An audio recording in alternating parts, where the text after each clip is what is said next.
I am Judd Leinhart, former Army Ranger, college linebacker. I've been a strength and performance coach for over 15 years. Let's get into it. Today I had a chance to sit down with Nate Boyer, former Special Forces soldier who deployed to combat multiple times, University of Texas football player, walk-on that earned a scholarship. It's a great conversation. Let's get going. Nate, what's up, brother? What up, dude? You got a meat stick for your pocket and everything you need? It's for after. Yeah, that's waiting. Good to see you, bro. Good to see you too, man. How's it going? Yeah, good, man. Good. How was your drive? Easy. Easy? Good. Yeah, I mean, we're a little late, but yeah. Oh, no worries about that. How's your morning overall? How this moves. Nice. Yeah. So this rotates. I know. So it's Yeah. nice. Yeah. No, it's good. It's good. We're gonna head out to. We're actually gonna head out to the ranch after this. Very cool. Which ranch?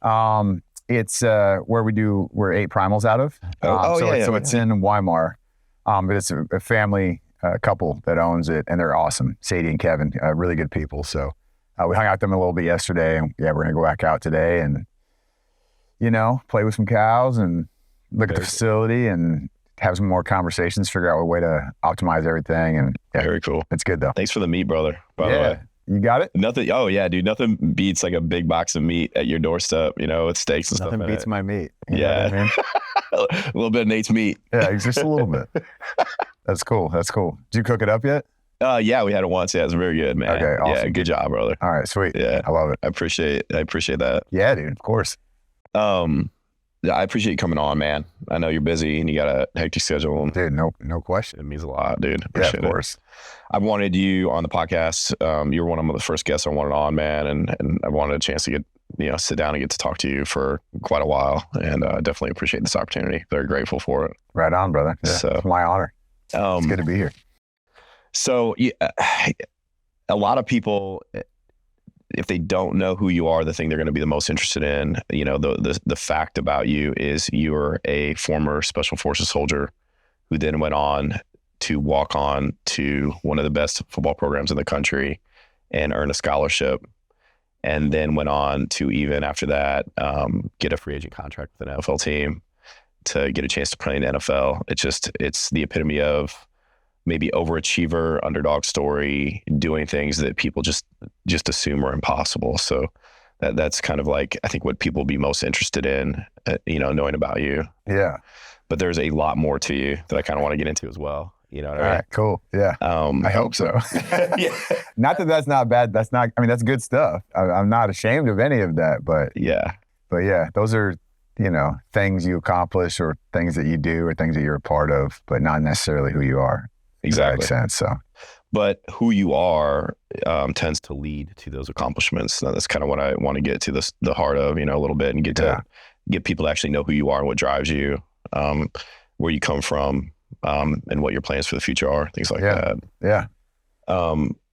I first heard about you years ago, and it was kind of in a weird circumstance. It was during the Colin Kaepernick thing. Yeah. And when they talked to you, I felt like you had a very balanced and empathetic viewpoint on the situation, and which I think is rare, especially for veterans, where you didn't necessarily have to agree with everything he was doing, but you could empathize with somebody and put yourself in other people's shoes. And that it definitely stood out to me. Right. And I think that's a very important characteristic that we need to have in life, is being able to see other people's perspectives. And that is what put you on my radar originally. I appreciate that. I mean, yeah, like, in Special Forces, and I mean, maybe just in life, we're supposed to be, I think, warrior diplomats, right? Not just people in the military. Like, you should fight for stuff. Absolutely. You should stand up for people, stand up for what you believe in, hold your values dear and speak on them. Don't be afraid of the repercussions, but at the same time, be willing to listen. That's the diplomacy part of it. You know what I mean? Listen and understand that your opinions and your feelings, your beliefs are shaped by your experiences, and your experiences are like nobody else's. You know what I mean? We're all unique in that way.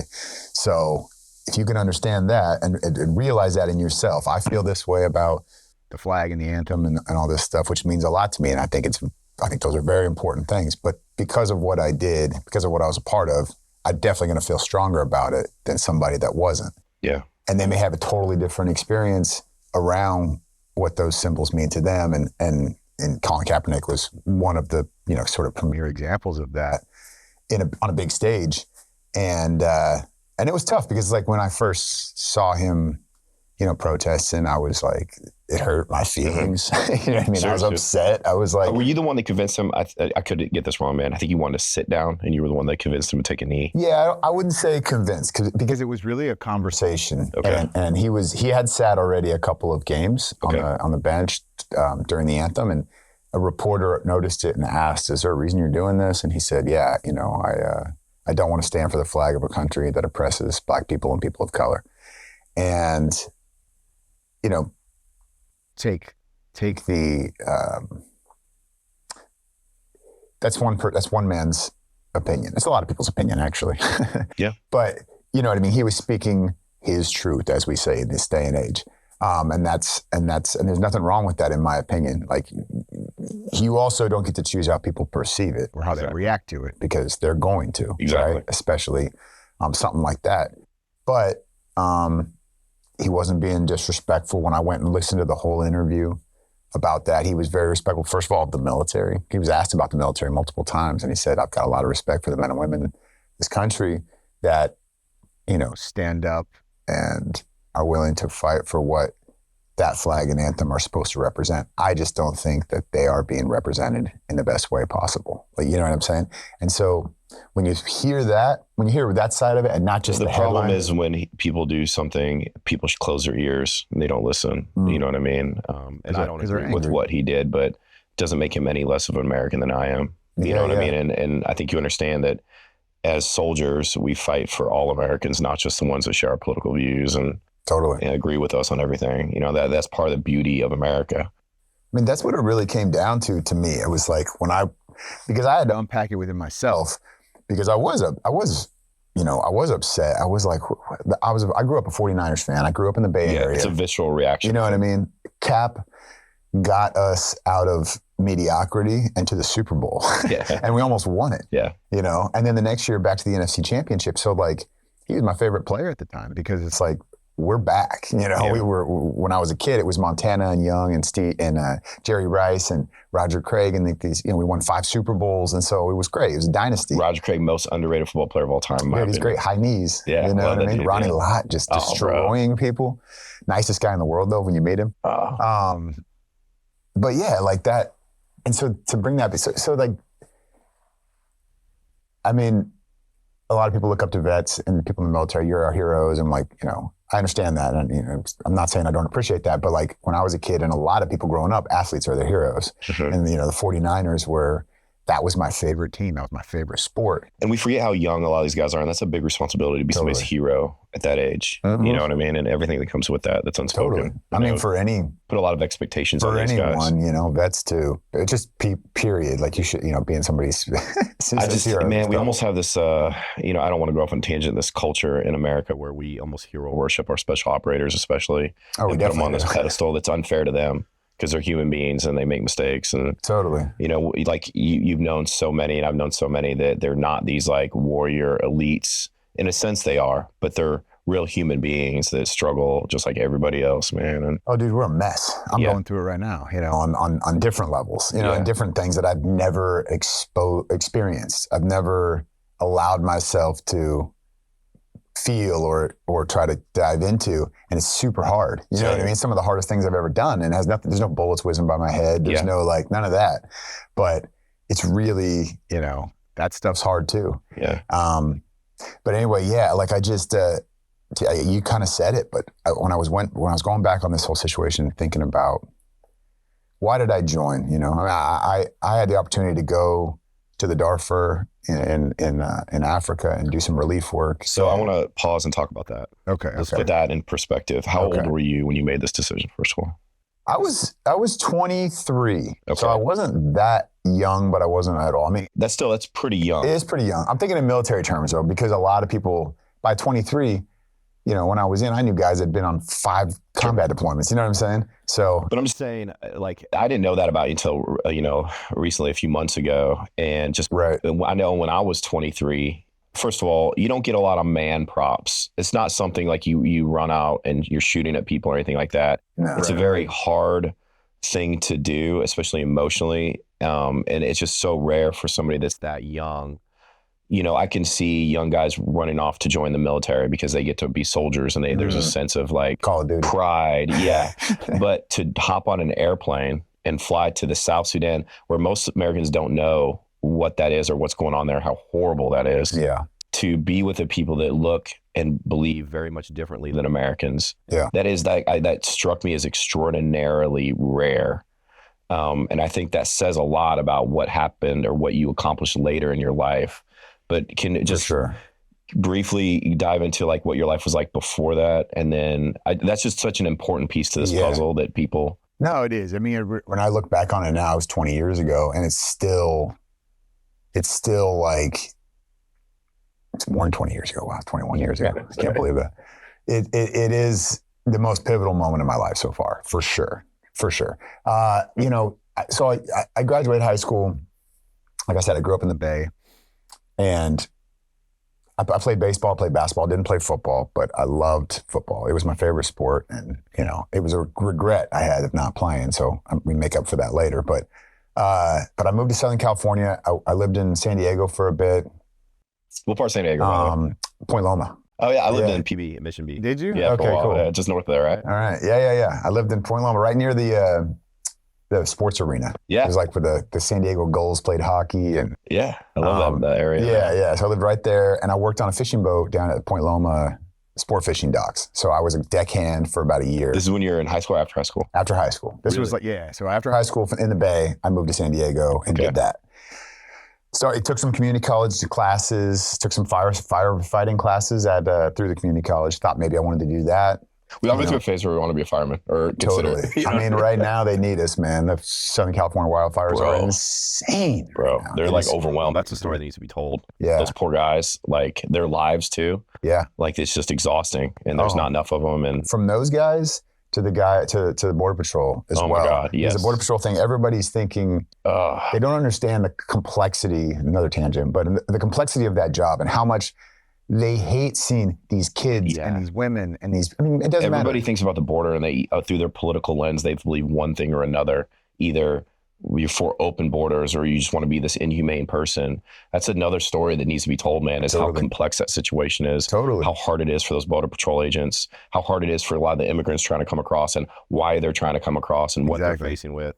And the hard choices with separating families or not. And nothing is a simple decision, man. No. But I interrupted you. But No. I interrupted the train of everything. But yeah, absolutely. I mean, like, I just always ask people to just try and put yourself in those other people's shoes. Imagine if you were living there and you had the opportunity right across this line, this imaginary line. You know what I mean? Like, would you not go for that? Like, come on. I don't care if it's illegal. I would do it for my kids, for my family. Like, I would do it.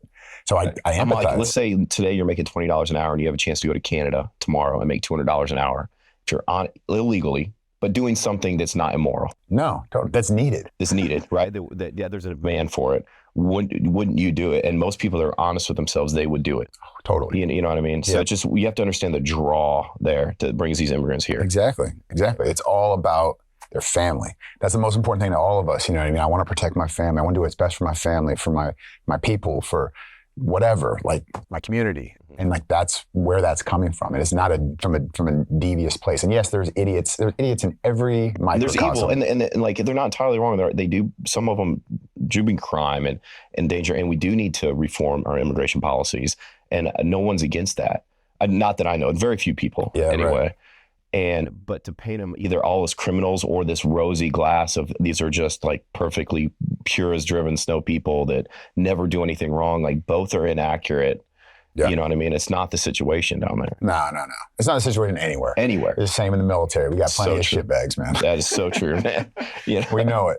But yeah, so I was in my late teens, just out of high school, really. Was doing that, and it was good. It was.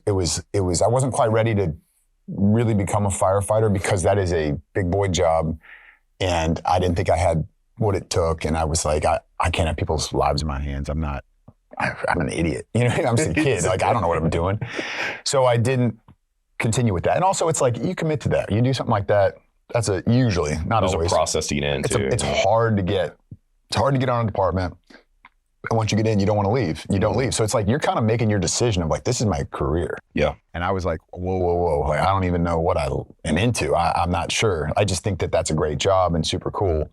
But so I backed away from that, you know, and I moved up to Los Angeles with an interest in storytelling, film and TV stuff. I think part of it was I just didn't like mine or where it was headed. I didn't feel like I had one.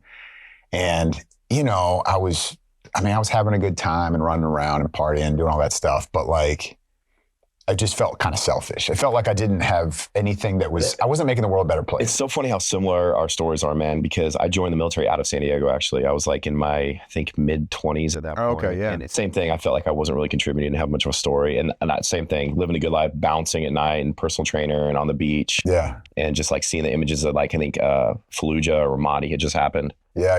And I'm just like, man, what am I doing? These dudes my age are doing something. Did you join something. in 04, 05? I started the process in 05. I don't think I got to basic training until 06. Gotcha. But yeah, same, a very similar path, man. Yeah, very similar. So I moved up to Los Angeles, and I had this tiny little Honda Civic hatchback. I just threw all my crap in it, drove up there, couldn't afford anything, so I lived out of that sucker for like 5 months. Dude. I interrupt you again, but the similarities between me and the other guests I've had, we all have this moment where it's us and everything we own in a car going someplace where we don't know anybody. Don't know anybody. You know? I didn't know anybody. And LA is a big place. You know? I know, man. 10 million I did people that or in San whatever. Diego. I drove out into my Jeep, everything I owned in the Jeep to San Diego. I didn't know a soul. Yeah. It's like, let's fucking do this, man. Exactly. Wait, please, I'm interrupting. No, you're good. So I went up there, and you know, I had a little bit, when I say savings, like a few $100, from I was just living, you know, check to check on the boat and stuff like that. And so, I just lived in my car for a bit, bounced around buddies' couches here and there if I had the opportunity, but I always felt guilty. I'm like, I'm not going to stay on your couch for more than a couple nights, you know? Yeah. And then, eventually saved up enough to get a deposit down on a little place, moved into a place, and, you know, started taking some acting classes, started, you know, trying to study a bit on like filmmaking and everything, but I couldn't afford film school, and I wasn't going to ask my parents for money. I watched that movie MVP. I didn't realize you're a pretty good actor, man. I did not realize you were actually like, you know what I mean? It was minimal. A lot of people are actors. Like, you could actually act. It's pretty impressive. Thank you. Well, I directed it too. I know you wrote it too, right? Part of it too. And I produced it as well. Like Sylvester Stallone. A bit. No. I wish. That dude's first movie won an Oscar. What are you talking about? I think they offered him like $100,000 to sell the script and not act in it, and he was living in his car at the time, and he said no. He had a vision, right? I thought that's a really cool story, actually. Yeah, and he was an executive producer on MVP. I don't know if you knew that. Yeah, I did. Yeah, which I was just cool. found out last night, actually. Which was cool. And he didn't. Him and Braden Aftergood, his producing partner, didn't. They just wanted to help me get it done. At first, it was like we were going to try to do it for more money, and we ended up shooting it for peanuts. And they were just like, "You can keep our names on it, and you know, we don't need anything." You know, I'm just like, thank you. I think people forget how good the original Rocky was, as far as like the writing and the acting. Watched it, go back and watch it again. It's totally different. I love Rocky 4 for different reasons. Totally different movie than Rocky 4. Rocky 4 is a badass music video with so many good one-liners, and just like I remember like running through the snow as a kid in Missouri. Exactly. Like I'm Rocky. He doesn't do a lot of boxing, which is, you know, to prep for the fight, but he does a lot of wood chopping. Rocky 3 and 4 have the best montages. Oh, like they just do. They're different. Those are the montages though. For sure. But yeah, so I'd been there about a year and living in this little the place was half the size of this place. And with a Murphy bed, you know, coming off the wall. And one morning my phone rang at like 5 a.m. and it was my mom on the other end. I was like, why is she calling me at 5 a.m.? She told me to flip the TV on, and I had this little, you know, I don't think it definitely wasn't cable, it's just the antenna, whatever, but it didn't matter what channel you were on. 2 towers were in flames on every channel. So I flipped it on, and, you know, I'm just like, what is happening? You know, I mean, everybody felt this way. I'm not alone in this, but I just was, you know, I was 20 and not really sure what I was seeing. And and I remember that starting to get me to think a bit about, like, what is your plan for life here? Like, what are you if things work out in this movie stuff, cool, but still, like, how are you going to contribute? Yeah. You know what I mean? Like, what are you doing to actually And you were improve? 20 years old at the time? Yeah, I was 20. I was almost 21. It's a young age to have those thoughts. You know what I mean? Yeah, I think I thought a lot. I've always kind of been alone, you know, in a lot of ways, and a lot of that's choice, but I kind of do things alone. I spend a lot of time by myself. I'm not one of those people that needs to be around others. You ran the Leadville 100. I think that's an important characteristic to have, to be able to run that thing. The training involved in that and then doing it. Yeah, there's a lot of running alone, and I never run with, I don't do it with any music in my ears or anything like that. I like to just think, you know, and I don't know, experience the world around you. That's even if it's about running outside. Even if it's honking horns. You get to slowly see the world around you. You know what I mean? Yeah, exactly. But I keep interrupting, man. No, you're good. Yeah. So then, I mean, so for a couple of years there, I kept like, this feeling was there, but I wasn't acting on it. You know what I mean? Because I think I was afraid of, once again, similar to the firefighting thing, like, who am I? I'm just a dumbass. Like, I don't know what I'm not of worth. I'm not of value. Like, what? I'm not going to actually make a difference in anybody's life. So why try? You know? And so I just kept going back to the easy stuff, you know? Man, there's so much, and it wears on you. There's so much we could dig into with that too. We can. The negative self-talk and the self-perception and the manifestation of what you believe yourself to be, especially young men at that age. Yeah. You know, and it doesn't go away. The voice is always chirping. It's just how you deal with it, I think. True, you know what I mean? So true, man. It's just how you manage it and like what you choose to listen to. And in some ways it can act as motivation too. You know what I mean? Like I often, when that stuff comes, instead of just letting it eat me alive and wallowing in it, it's like it motivates me, you know, to do something about it and to get that thing to shut the hell up. Yeah. And sometimes sometimes it's as simple as going to the gym. Sometimes it's something much bigger. You know what I mean? Much bigger. Yeah. And it's, I don't hate that voice. You know what I mean? It's part of me. It is part of me. It's, I mean, without darkness, there's no light. Without all of, you know what I mean? That's life. You have this yin and yang within you too. And there's always doubt and fear. And there's sadness and there's joy and there's all these things. And like, you have to experience all of them to experience any of them. And it's true. And it's just, you know, you don't think about that stuff. I didn't. Especially at that age. And you don't know how to vocalize it. You know, you don't know how to make sense of it. Most kids in their 20s, they just don't, you know. No, and it does beat you up. It beat me up, you know what I mean? And I would just, and the way I would deal with it is going out and not being good to myself, not being healthy to myself. You know what I mean? Not just taking care of myself. I wasn't going to the gym. I wasn't doing any of that shit. I was like just torturing my body. Yeah. And that doesn't help anything. That just, you know, it's all a domino effect and that affects everything. That affects your mental and, you know, emotional well-being and it just piles on and piles on. Then you wear a mask, you know what I mean, to try to hide all that stuff and you don't talk about it and nobody knows. And, you know, it leads to some really bad stuff. That's incredibly accurate and introspective, man. Yeah. It's so true. You just have to, man. Even like the Spartans way back when, dude, they had mandatory grieving when they came back from battle. Yeah. Really? They knew they had to like purge this. I don't know how. It's probably, I would imagine it was the elders or whatever that kind of knew this and would make them do that. I didn't know that. That's crazy. It's crazy. Yeah, it's wild. Yeah. But it's like, it is part of, if you don't do that, and clean that out, like you can't operate as a human being. You know what I mean? You can't like function effectively. It doesn't work. It's funny how much stuff they had figured out back in the day just to experience. You know what I mean? I remember reading this manual on, they were trying to describe what because the Spartan women were like famous for having like nice legs, I guess. They were trying to, I read this thing about, you know, Greek history. And so they're trying to describe what they did. And it was basically plyometrics. So the women had a fitness routine too, and they would do plyometrics like jumps and split jumps. They didn't do jazzercise? Yeah. You know what's funny? It's like, we think we invented plyometrics, like, because we invented the term. That stuff's been around for literally 2,000 years. It's like anything. I remember my buddy used to say this all the time whenever the CrossFit craze first hit, you know? And he's like, CrossFit? You mean doing exercises? Yeah. Like, It's not some like you mean gym class from the 70s? Revolutionary thing. Yeah. He's like, it's just exercising. Yeah. It's yes, there's a plan, and he's like, there's a beauty in how they repackage it and sell it to people because it is good stuff. You know what I mean? Exactly. That's what it is. Yeah, repackaging and selling. Yeah. It is making dollars. Yeah.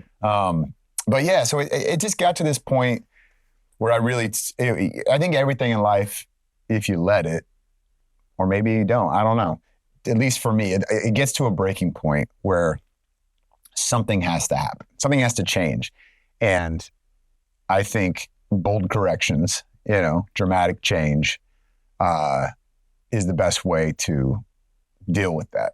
And it's exciting. Yeah. It's because it's new and it's different, and it can get you out of this place instead of just like, oh, this little thing. Like, just go all in and just go, let it happen. And I had this like tug for a long time of just like, get out of here, get out of this like physical place that you're in.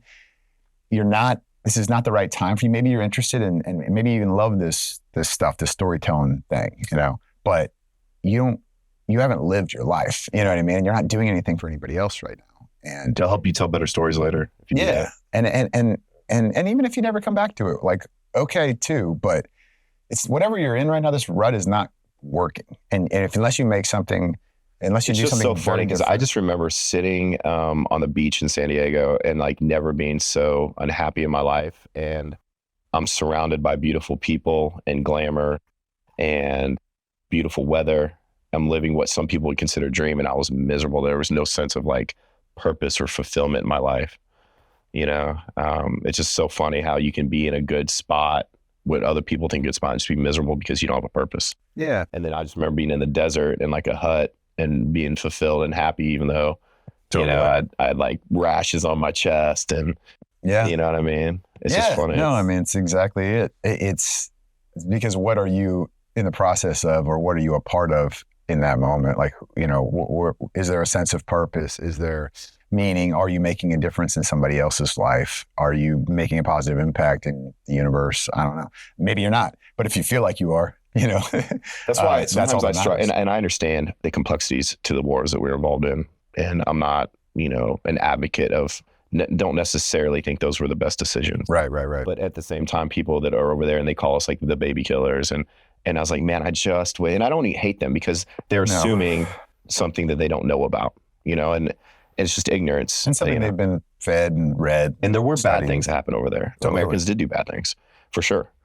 But I just remember being over there and like how driven we were to try to help that area. And we went out every day with the best intentions. And and my commanders never talked about oppressing people or anything, or oil or anything like that. It was always like, they were always like, hey, we have to get the school built. And you know what I mean? And no, I mean, I try to continue to impress that on people without sounding like it's propaganda or something. But it's like, just like you're saying, if you understood like 90% of the stuff we were doing, it's not the 10% you see in the movies and in the news. Like that, the actual door kicking and these things, and going after high value targets and doing all this stuff, which is also important in some ways. And then the collateral damage, which is terrible. You know what I mean? That none of us want either. No. Like that stuff, yes, you see all that, but there's so much other stuff, like this civil affairs element to the mission that's not just a special forces thing, that's military wide. And it became that more and more through the conflict. And then I think you put it, soldier diplomat is like what you're forcing young kids in their own way to be diplomats every time they step out of that wire. Yeah. And that's a lot to ask from young Americans. Totally. And I think they mostly did a great job. That don't understand, and they don't, not just the language and the culture, but there's just so much to it. Just being an American in their country, I can't imagine an Iraqi walking down our street. Yeah. The things you have to overcome immediately, Totally. I just remember one of the proudest I've ever been over there was this, they had several wives over there, especially the wealthy guys. And the first wife normally gets pushed down the chain, as the rich guys sometimes get richer wives or younger wives as they get. Right. And his first wife, he had like kind of cast out to this mud hut, and she had a kid that she would carry around, had multiple sclerosis, or, and my guys fought tooth and nail to get the kid a wheelchair. And I was just so proud of him, man. Yeah. It's a story that needs to be told, and the red tape, and it was just so hard to get this kid a wheelchair, and they didn't give up. And it turned out that our medics circumvented the system and got a charity group to deliver it. And how proud they were when they got to walk up pushing this wheelchair. And I just will never forget. And when people call American soldiers one thing or another, and American soldiers did do horrible things. Yeah. But I just think at that moment, I was like, if you could have seen that, you maybe would think differently. 100%. No, I mean, yeah, like I said, or like we've been saying, you just never, you don't get to see that side of it. I mean, the amount of oppression women and children specifically experience in a lot of those parts of the world. And I'm not saying that women and children, especially women here, in this country have a fair shake. You know what I mean? Like, it may be improving.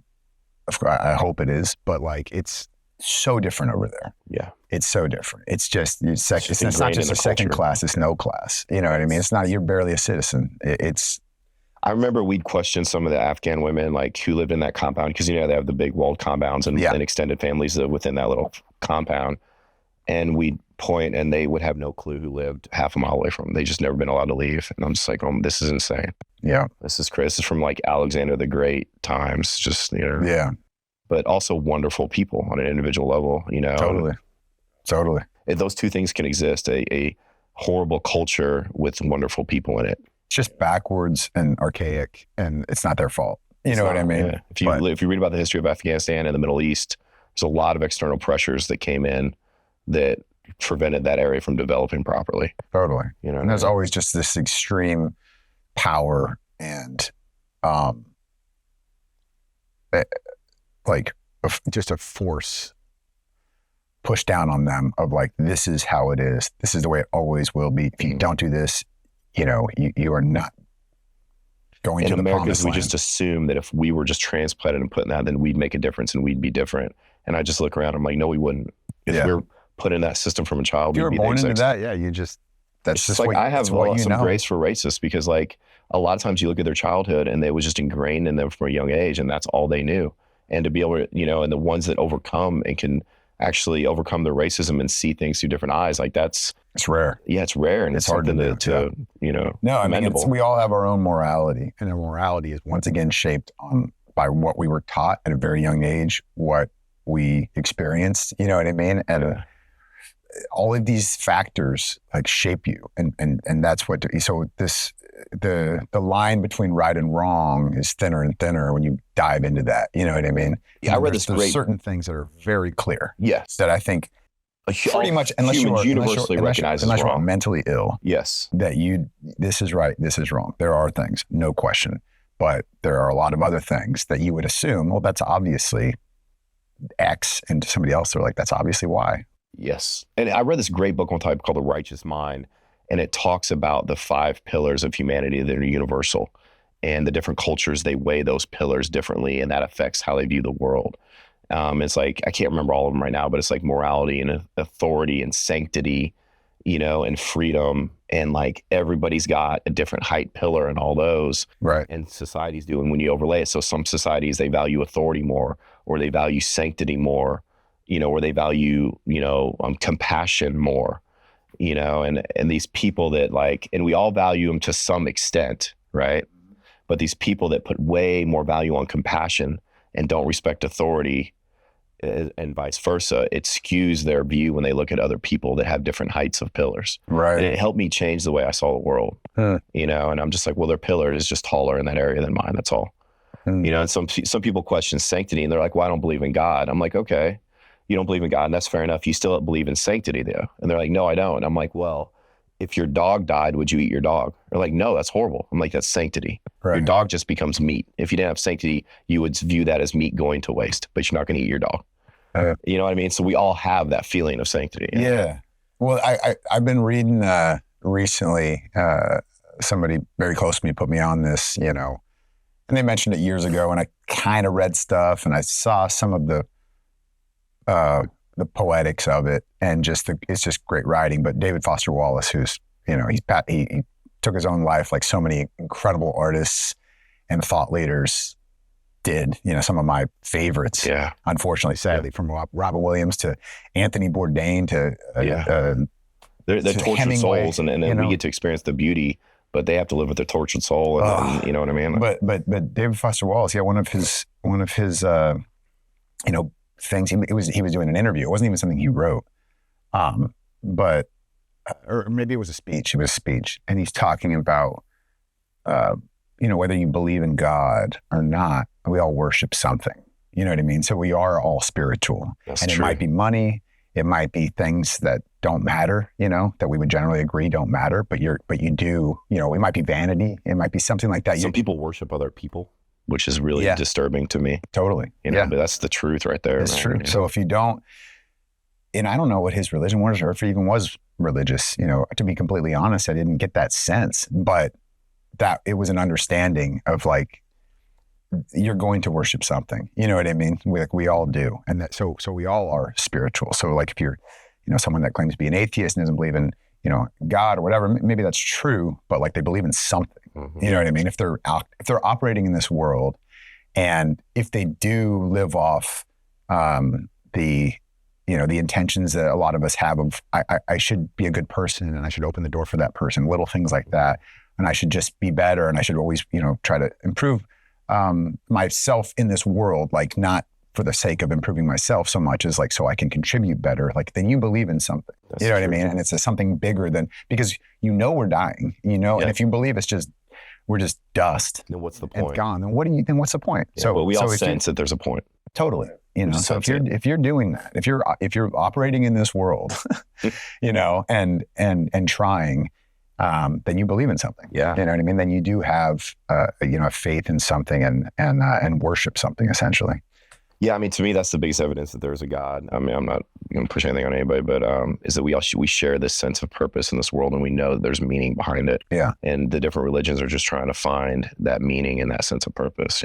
Yeah. And like, Friedrich Nietzsche, I don't know how you pronounce the name, but like, he said that God is dead. And a lot of people, they point to that as like him gloating over that. And if you read that entire passage, the German philosopher, in context, he was bemoaning the fact that we had killed God, and that we worshiped ourselves and that we had become our own gods. And that wasn't a good thing in his mind. He didn't believe in God, but he understood the need to view something larger than ourselves. Right. And it's taken out of context so much. That's that's how they happen. That's the same thing with Kaepernick. It just, they take one little line and just make it mean whatever they want to mean, but it's crazy. So I keep interrupting you. You're in, what pulled the trigger after 9/11 for you to go to Darfur? Is that what it was? Darfur, South Sudan? Or? Yeah, Darfur. Yeah, exactly. I was in Eastern Chad in Western Sudan, along that border is where the refugee camps were. And people don't understand a lot of times these geographical they separate countries do not separate tribes or ethnicities. No. And that's part of the problem. I don't even know if they separate countries necessarily. Like it's a notional line. Yeah. There's no border. You know what I mean? I guess there is checkpoints here and there, but it's very different than what our idea of like the border of Canada and Mexico, completely different. And their allegiances sometimes go back and forth between the nation and their tribe. Mm-hmm. You know what I mean? I think it's way more tribe than nation. Like the Pashtuns and the Kurds, and they don't have a nation. Exactly. That is a nation. I guess they don't have a state. Yeah. Well, a lot of these nations and borders and countries were, that's colonization and Western thought. You know what I mean? Some European just draws a line on the map. Exactly. Yeah. Or like in Afghanistan, that little tail to this is French, this is English, this is whatever. And it's like, it's Africa actually. It's like you're making a mess. You don't even understand it. Yeah, exactly. You separated this tribe that's been around for 5,000 years to separate like Russia from China. Exactly. It's like, yeah. Anyway, man, I'm sorry. No, you're good. So yeah, I was 23. The spiral had continued. And, and I was doing some stuff. I worked with my job. One of my main jobs in LA was I was working with autistic kids, so children, with some of them with pretty severe autism, some of them very mild on the spectrum. And I was basically just being a big brother. I wasn't certified. You know what I'm saying? But like, I started working with this family. They had these two kids, and one of them, had autism, and both the boys, I was teaching them to play soccer and sports and whatever, and just hanging out with them. We go to the movies. We just get out of the house, go do something, kind of like a big brother. That's awesome. Essentially, right? Because the parents were working and doing other things. Another rare thing for a 23-year-old kid to do, man. Yeah. That's awesome. It was good. I loved it. I mean, thank God, at that time, like those kids and those experiences did kind of save me in the sense of just leveled me out, because there was a lot of negative, you know what I mean? And there was a lot of, just like I said, not being good to myself, but at least I was being good to these kids by and large. I mean, I was hung over half the time, but like, you know what I'm saying? I was trying. You didn't like hit him in the face with a soccer ball or anything? No. I was trying. Yeah. And it kept that hope alive. You know what I mean? And then, but eventually it kept going back to this darkness. And I just remember, I woke up one morning on a buddy's couch after a long night out, and there's a magazine sitting on the coffee table.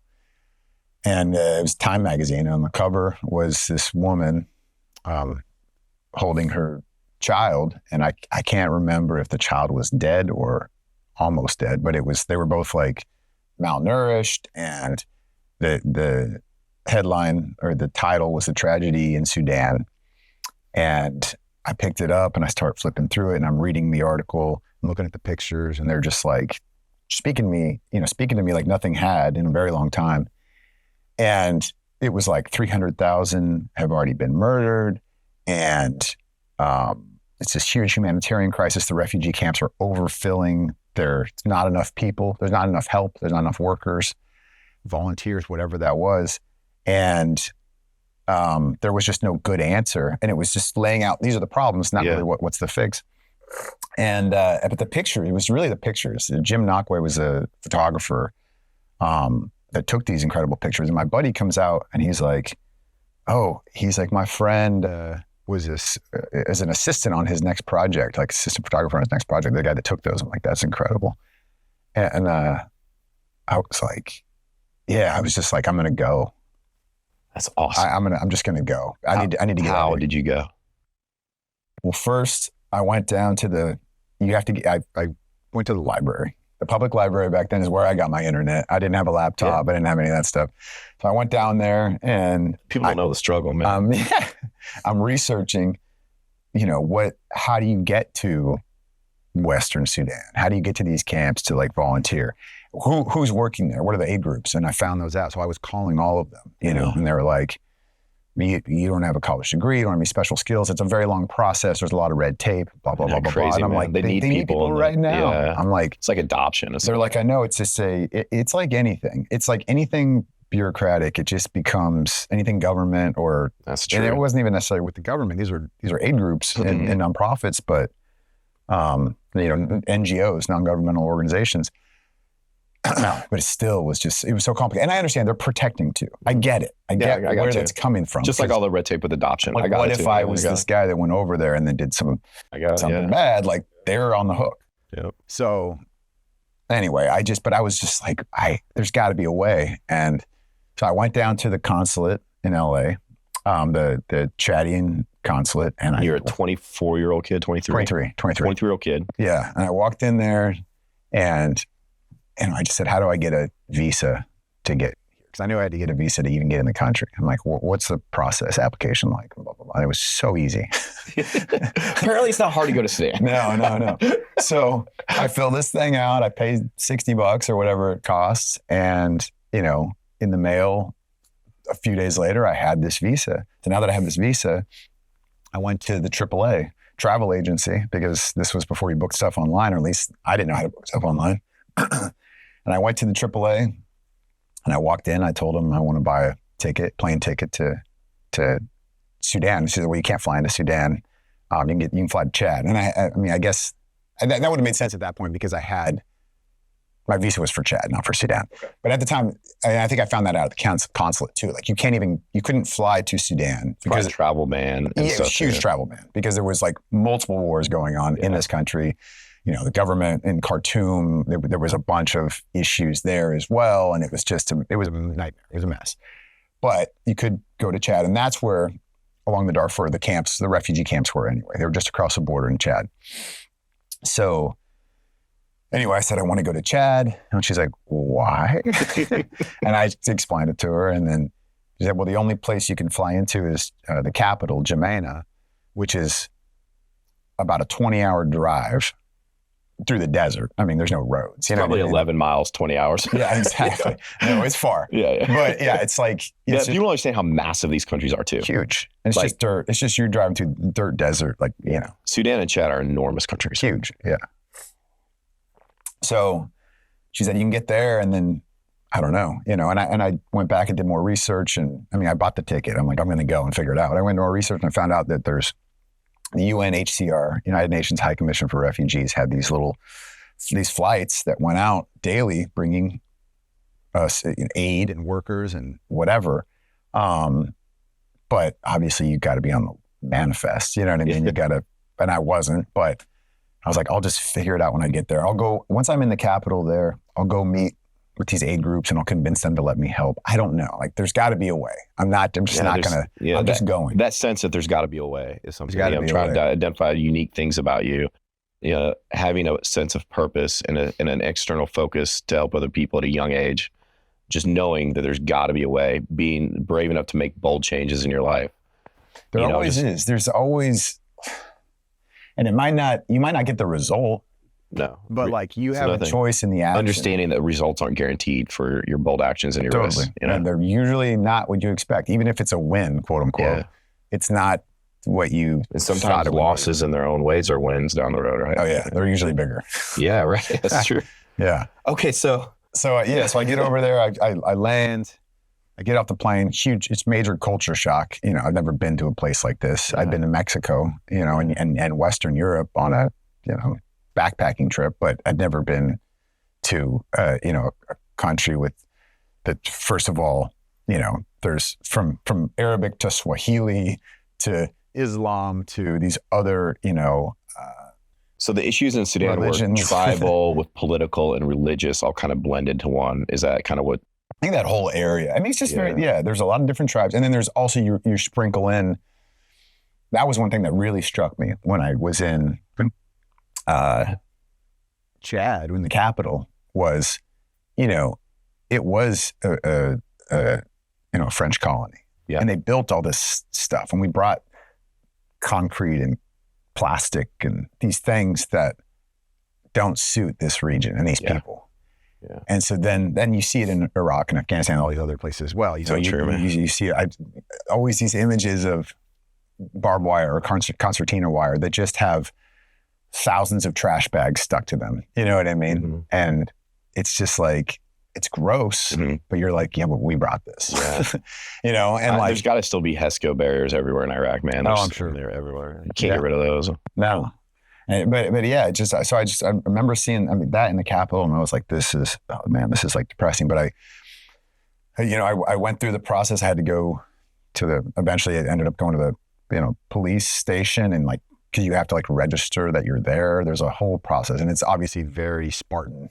Yeah. Everything that place that you're going, thing that you're doing, like it's just dirt floors, and there's no, it's a rubber stamp. That you got to have that they recognize, but there's only one place to get it. You got to figure out how to get there. And it was in a lot of ways, it was like a special forces mission before I even joined the military. Yeah. But then I went in, I went back to the airport, and at 5 a.m.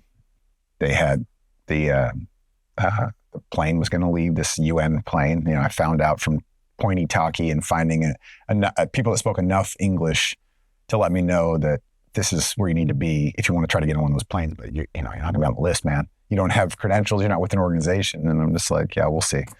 Man, that's awesome. So I went there and just told the guy with the clipboard that I was there and who I was, what I was trying to do. And there's me standing here by myself. And then like in this, over here, there's probably 20 or 30 journalists with like cameras hanging around their necks, and they want to go in there and tell the story, which is important to do. Yes. Without them, I would not be there. Absolutely. I would never have read that story. Good for you for recognizing that. But at the same time, what this guy noticed was like, or what this guy saw was, well, this is a person that's here to help us, and our people in our country. And, if he was from Sudan. He was a Sudanese. Yeah, he was local. Yeah. Yeah. Oh, he was Chadian. Yeah, from Chad. Yeah. But,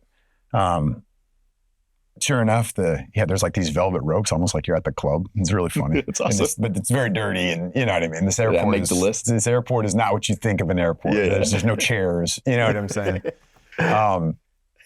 Yeah. So he like. Is there a Starbucks? There was no Starbucks. There was a little bar. I had a beer. I had a beer in the middle of the night and some peanuts.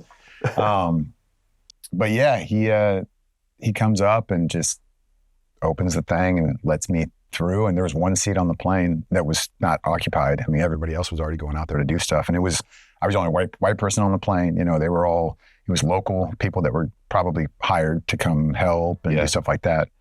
And so then we fly out to the camps. I get shaken down by security folks and, you know, people with AKs. I don't know if there were any rounds in the magazines or not, but it was scary. I hadn't been around that, you know what I mean? And they're like, what are you doing here? Who are you? Like, well, they thought I was like, I don't know. I didn't look like CIA or anything like that, but I just kept telling them the truth, you know, and just very much like, this is who I am. This is why I'm here. Use me however you want. You know, I just want to help. And eventually it broke through and they were like, okay, I guess he is. I mean, he doesn't have anything in his bag. You know what I mean? I had a change of boxers and socks and a t-shirt and some malaria pills, which didn't work. I got malaria. Holy shit. But, dude, this is such an amazing, like every time I've listened to a podcast, they kind of just glaze over that. And I'm like, wait, I want to hear about Sudan. Yeah. Like that, to me, that was like one of the sparks, you know? Yeah. We haven't gotten into the stuff that people know about yet, but this is an amazing story. Yeah. Like, so how long were you there and what are some things that you saw that? Man, I was only there for 2 months. That's as long as my visa. That's so wild. But it was, I mean,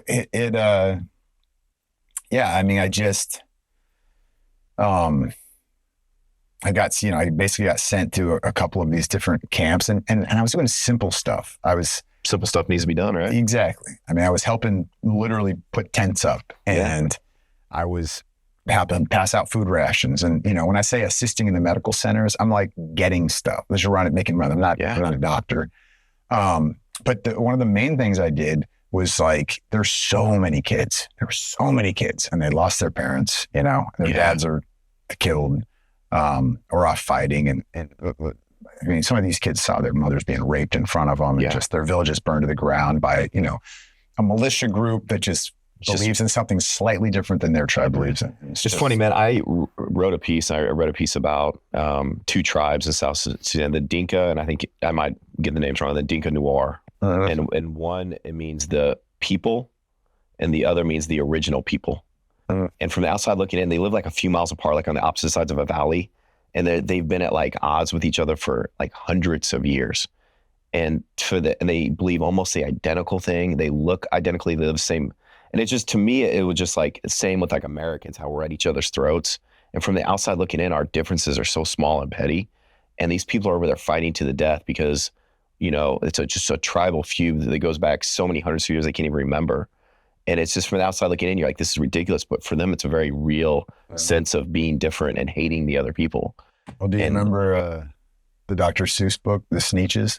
With the star bellies. Yeah, dude, it's funny how children, like he can get to the root of things. It's the same thing. They were the same people. One of them had stars on their bellies and one didn't. And so then the other group put stars on their bellies. And the other one put another star on their belly. Yeah. And then they took the stars off their bellies because they're fighting over this silly thing, but they're the same. They're the same. They're the same people. It's not something to laugh about or minimize because they real hatred, but it's sad, man. It's sad. There's just the grudges that are held for centuries. Over something that happened, you know, through the family. That is their stories. And then become an overlay politics and religion on top of that and make it way worse. Exactly. You know what I mean? Like, exactly. But anyway, man. So the big thing was just the main thing was the kids, was spending time with the kids. And I was good at that, you know, take language out of it and all those other barriers because I'd worked with these kids with autism that I didn't always speak the same language as, you know, and it was hard to communicate with, but there's ways around that. There's ways to break through that. And there's things that we, you know, could do together. And so I had this connection. And I think, not to mention for the kids, it was probably interesting to have, I had this like red beard at the time, to have this like, this young, you know, red bearded dude in a seersucker coat that's like hanging out with them and playing soccer with them and trying to, you know, double Dutch jump rope and like all that stuff. And reading to them in English. They don't understand what I'm saying, but it's interesting to them. You know what I mean? Yeah. And oh man, it's amazing. It was cool. It was really cool. But it was a cliche, but I feel like I grew and got a lot more out of that than they probably did, sadly, because God knows where those kids are at now. And, you know what I mean? It's not like things drastically improved or they were, you know, liberated. You know what I'm saying? We were just putting a Band-Aid on a bullet hole and trying to keep them alive, you know? It's just sometimes, you know, you may be the only white person from America that those kids have seen. And I always just try to tell this to my soldiers. I'm like, we're in villages every day. But a lot of times these people in this village haven't seen an American in 8 months. And what are you going to represent? Because you are the representation to American for those people. Totally. And if you come in, you're a dick to them. Americans and white people are dicks, you know? So every time you go into a village, you have a chance to be an emissary, like you said, for America. And that's a big responsibility. Yeah. You know, I just remember we had to go pull security out west for a while when I was with the 10th Mountain, and every day me and this kid would have a rock throwing contest, and this little skinny kid could throw a rock like so much farther than me. But every day that was our little thing. We'd go out in the morning and we'd throw the rock for 30 minutes, and he ended up getting killed 2 months later, and that was one of the hard things for me to deal with. But every day it's like me and him. Like I didn't save that kid, and he did much more for me than I did for him. But throwing a rock every morning with an Iraqi kid was one of the seminal moments of my life. You know what I mean? But it's just like little things are there if you just open your eyes and you see them. Yeah, absolutely. But it's just an incredible life story, and there's so much we haven't even talked about yet. And then when you come back from Sudan, you're 24. What spurs you to join the military? I mean, it was really that trip. I mean, that the last week I was there is when I got malaria, and this family, one of the guys, the father, worked for Catholic Relief Services, and that was one of the organizations that I was assisting with. And so I was leaving soon. They knew that, and they're like, "We got to get you back to the capital so you can fly out." How was malaria? It was terrible. It was fucking terrible. Oh, I mean, I had COVID too, and COVID was really bad. Malaria was worse. So, you know, but they, so I wasn't sick yet, but we get in his truck, 'cause I flew out there, but we drove back. So I say that 20-hour drive, I know that because I took it. Oh shit. You know, and I not only took it, I was in the bed of the truck. When your malaria starts to the entire time. No, it wasn't until I got back to the capital. Oh, I didn't get it out there, but we drive all the way back. You know, it takes, a whole day and night. And, and we get back and I get some sleep, wake up, and we go out and into the, he lived on like the outskirts and sort of like these slum type village area. And we go out there and we get something to eat and whatever. And we're walking back, and I just, so maybe I did get it on the way back. I don't know. But this was the first symptom. Like going back, and I just felt like really sick, like I was going to throw up, and it was like kept coming up, and I kept burping and stuff. And then eventually it just like all came out, and he was just like, he walked up to me and he's like, "You're vomiting." Like, I know. A lot. Like, I don't know what's going on. Maybe it's something we ate. I assumed it was whatever we ate, because half the stuff we ate, I don't know what it was. I mean, I definitely know I ate goat intestines at one point and some other random stuff. So I was assuming that's what it was. And then I get back to he gives me some little pill, and I just take it. I just assumed it was pain reliever, fever reducer. I don't know. What it was. Was it anti-malaria? Yeah. I don't know. I still don't know. He gave me that.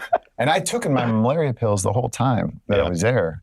The doxy whatever. And it didn't work, I guess, because so they had a cot in this room for me to like sleep on. I go lay in the cot, and I wake up in the middle of the night, and I'm like freezing cold and sweating bullets, and I have to puke again.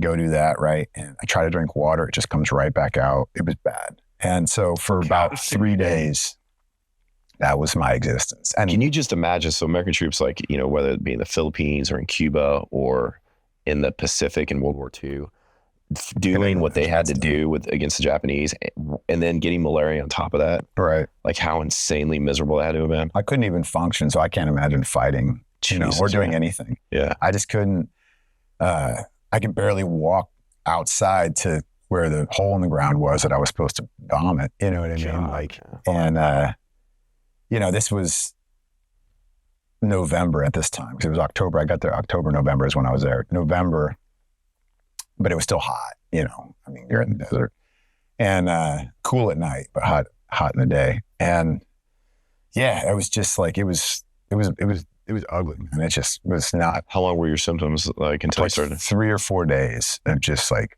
pretty brutal. He kept giving me these pills and I just kept taking them. I just trusted him. I mean, he was a good person, a really good person. He didn't even, I was trying to, I didn't have much, but I was trying to give them something for putting me up, and they wouldn't take anything. It's just amazing to me how we paint people from certain cultures, and then just like when you go over there and you deal with them on a one-on-one basis, how just like good people they are. So good. So good. Most people are just good people, no matter where you are. They just are. And so he put this radio in there. They had one radio, and they gave it to me, so I had some kind of entertainment. And there's a Bob Marley tape in there, right? So I listened to both sides of Bob Marley like 3 times. And Bob Marley was great, but I was done with reggae. Marley and malaria. Yeah, exactly. I never thought of that. So I start flipping through the stations trying to find anything else. And the only one that came through that at least spoke English was the BBC News. And the Second Battle of Fallujah was going on right at that time. This is 2005? 2004. 2004. Yep, November 2004. So if you look that up, that is when that was happening. And I'm listening to like play-by-play. So it was like, I remember it was this British woman's voice, and she's talking about, the Marines were the main effort. So they're talking mostly about the Marines. And just about these, young men and women from the United States and other places, and also local people fighting as well. But if you read that book, No True Glory about Fallujah, like holy crap, what those dudes did. No, I haven't. Like Fallujah is a story that needs to be told too. Yeah. We can't forget about Fallujah, man. Absolutely. And a lot of those Marines, Fallujah is like the seminal moment. It's like Iwo Jima to them. Right. You know what I mean? Yeah. But I keep interrupting. I ain't good. So so I listened to that, and I just kind of made that decision in the midst of malaria that I'm going to come back to the States, and that's what I'm going to do. Did you know what branch or what you want to do? I assumed Marine because that's what I was listening to. So I came back and I went to the Marine Corps recruiter and just didn't get a good vibe. And I just was like, well, I don't know what and then I started second guessing it and just like, ugh. And I remember I was in a Honda dealership. I had a Honda Civic and I was getting the oil changed, and it's in there getting worked on, and I'm sitting in the waiting room, with the big fluorescent lights and this like white sterile room. Nobody's in there but me. And all I'm thinking about is like sleeping under the stars in Darfur, and like how, just something you were talking about earlier, like how at home I kind of felt, and just this peace and purpose and belonging that I didn't feel anywhere else. And now I'm back here in the States, sitting in this room, just feeling empty, and like hollow, and like, this is not life. You know what I mean? And there's another magazine sitting next to me. And on the cover of it is like, this operator fast roping out of a helicopter. And it says something about the Army's new Special Forces program. And I started reading about it. Is it 18 X-ray? Is that what's called? It was 18 X-ray program. So the article was about it, was talking about it because the graduates from the first class of 18 X-rays were finishing up and about to go to units and be deployed. And basically, for those that don't know, 18 X-ray program was, the Army Special Forces has been around since Vietnam. And back then, even in Vietnam, they called it the SF Baby program. You could apply, come in off the street if you tested high enough on, ASVAB, language aptitude tests, psych eval, flight physical, all this stuff. And you could get a contract that would take you from basic training to airborne school to a special operations preparatory course. And if you pass that, which was very challenging, you go to Special Forces selection. And then if you pass selection, you start a roughly 1.5 year long path to become a Green Beret. And once you were in the pipeline, you were with the conventional forces, people from other branches of the military, mostly Army. So you go to basic training first. But you go to basic first. Yeah, you do all this. It's just similar, just like if you were going in basic training, infantry school, airborne school, just as if you were going to an airborne infantry unit. Okay. But then instead of doing that, you get to go to this selection course. Exactly. And I believe the stat was, I messed up, 140 odd started, 11 past that. From my basic training, because in my basic, we had like roughly 145 18 x-rays out of the 200 in my basic training battalion. Okay, right? so it's mostly company. Excuse me. So it's mostly aspiring. We had 4 platoons in the company. Yeah, 200 in the company. Yeah, sorry. Okay. In my basic training company, so those 200 of us, you know, when you're in basic, at least in infantry school, it's about 200 that you're with the whole time, and you have your 4 platoons, you know, so 50 or so in the bay, you know, in the barracks. You remember all that stuff. And so in my platoon of 50, I think almost all of us, there was only a handful that weren't. Maybe it might have been 3 or 4 that weren't 18 x-rays. So it was a big group in there, but then the whole company, there was like 100, something like 145. And to my count, once everybody had gone through and, you know, finished, I think it was like roughly 11 that I knew of. 11 made it to the Q course. No, 11 graduated. 11 graduated the and Q earned course. their Green Berets. Yeah. So probably made it to the Q course, I don't know, 2 or 3 times that, maybe 20, 30. I actually don't know the exact numbers, but most people did not. And it was self-selection. It was like, it's hard. Yeah. Basic training's hard. People don't realize that. It's not just people yelling in your face and all. It's hard. This is crazy, but just to be able to be accepted into the military would put you in like the top 20% of young Americans. Yeah, like, people also don't understand that. No, like the standards are, there are standards, you know? Yeah. And these are kids too. Most of these are like 18, 19-year-old kids. Yeah. So people, you know, they're just like, oh, people join the military just, you know, they're just dumb, or they don't have any other options, or blah, blah, blah. And it's like, I mean, maybe some of them, but like, but there's so many of them that just feel like we felt, maybe, that just, it's not, the world is not enough for us as it is. It doesn't feel the path you're supposed to take, the normal path, the path our parents want us to take, is it's safe and comfortable, and it sets us up for success and wealth and all these things. It's not enough. People ask me all the time what supplements I use, and I've been using First Form products for years. They're a Midwest company with Midwest values that I know and trust. My favorite products right now are Enduraformance, their reds and greens, and I love their level 1 whey peaches and cream protein. If you're interested in trying them out, go to firstform.com/Judd. That's PHORM and Judd, JUDD, or click on the link in the show notes. So the path I took was OCS. So I got signed to a random basic training at Fort Jackson, which was not infantry basic training. Right.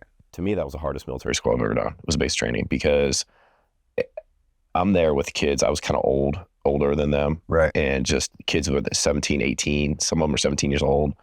And just, I got put as the babysitter. Yeah. You know, and it just trying to help them do basic life things.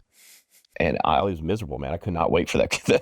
And, you know, I remember the first day, some kid like hung his wet underwear on the bunk bed above me. I'm like, oh my God, man. And I'm not even mad at the kid. He just didn't know, you know, or, you know, when they run you through the showers to shower real quick and they're like freaking out. I'm just like, just calm down, man. Just, you know, head, armpit, crotch, and you're good. Like, they're going to yell at you no matter what you do. Oh God, it was so hard for me to like be there. I'm just like, and then the overwhelming feeling I got was like, a lot of these kids were just lost. Yeah. They just didn't know what they wanted to do. They didn't really want to be there. No, you know? A lot of them don't. They just were looking for something. And you don't know what you want at that age. You know what I mean? Mostly. Yeah. Some people do. But I didn't. I wasn't ready. I wouldn't have been ready to go there at 18, 19. That's why firefighting school wasn't the right time for me. Yeah. Because that's where I was, where these kids are in basic. Yeah, a lot of these parents looking at their kids and judging them, they're early 20s, even in the late 20s, they seem kind of listless and lost, and they're worried. I'm just like, give your kid time, man. Like, give them some time and space. Encourage them to explore different passions. Like, we don't normally find out what we want to do that early in life. You know, we go through a period of being lost, you know? Yeah, exactly. I think that's everybody. Yeah. It's part of it. I think men, we just kind of mature a little bit later, though, than women. I feel like. I don't know. Maybe that's right. No. You're absolutely right. Yeah. We absolutely do. And in so many ways. Probably all of them, you know? No, we definitely do. So you made it through Q course. And what SF unit were you attached to? I was started out in first group in 1-1. I was in Okinawa for a little bit. And then I was about to go to the Philippines for like a year, and I didn't want to with the SIG debt too. It wasn't even on an ODA. And so I had an opportunity to apply for another school, and we won't go into that, but you can guess what that was. And I went and went through another selection course and was selected and got to do some of the training out there with them. And But I hadn't deployed. I was still very young. At this time I was 25, maybe 26. And I wasn't ready to be a part of that unit full-fledged. But what I did get out of that was, first of all, some incredible training. The level of the amount of shoot, move, and communicate, and tactics and CQB and all these things we learned. It's another misconception is they feel like special operations forces do ninja stuff that's different. They do some additional stuff, but what they do is the basics to a higher standard more frequently. Exactly. And it's a lesson to be learned for everybody. You do the simple stuff to a bit higher standard more often, and that's what makes you elite. Not doing elite special things is what makes you elite. Totally. Like they don't do anything different tactically than the average. Yep. They have a different assignments they have to learn. But exactly. No, it's just better and more efficient. And so I basically was in training for 2.5 years straight, pretty much. I mean, there was a little stint in Okinawa, but. And you had to go to language school before that too, right? Oh, language school is part of the Q course. Yeah. So where was that, Monterey still? Or? No, we did. So by the time I was in, once the X-ray program was in full momentum, whatever you call it, full swing, they didn't, it was all at Bragg.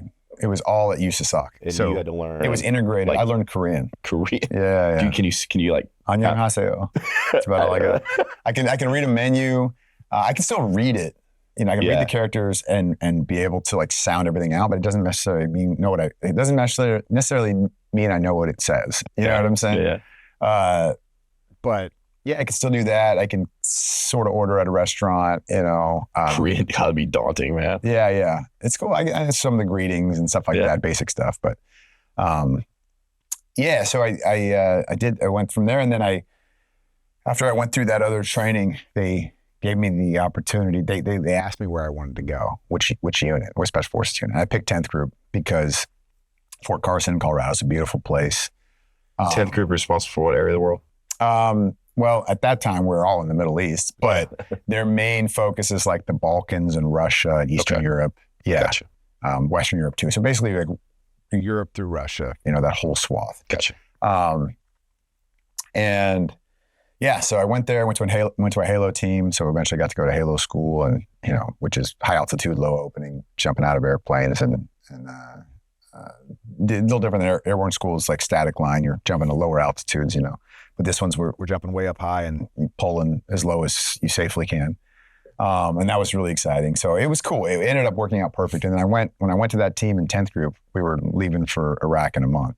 So straight into like, the prep training for the deployment. And then, went over there, did about 9 or 10 months in Iraq, came back, went to Israel on another mission, another trip.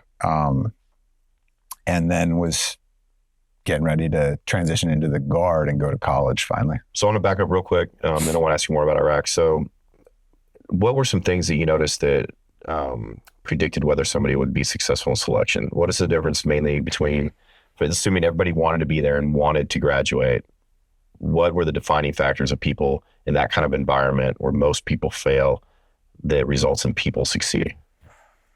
I think you just kind of make a committed decision that you're just not going to quit. I think that's the main thing. It sounds very simple. And obviously there's preparation that needs to go into that. You need to be in shape. You can't just like be like, well, I'm just not going to quit and then just sit on your couch for a year, and go. Like, it's not going to work. You got to be training for that, and preparing for that. But that was the main difference. It was just certain people, you just see it when it gets hard. Some people just, it doesn't affect them, or they almost lean into that. They kind of like it,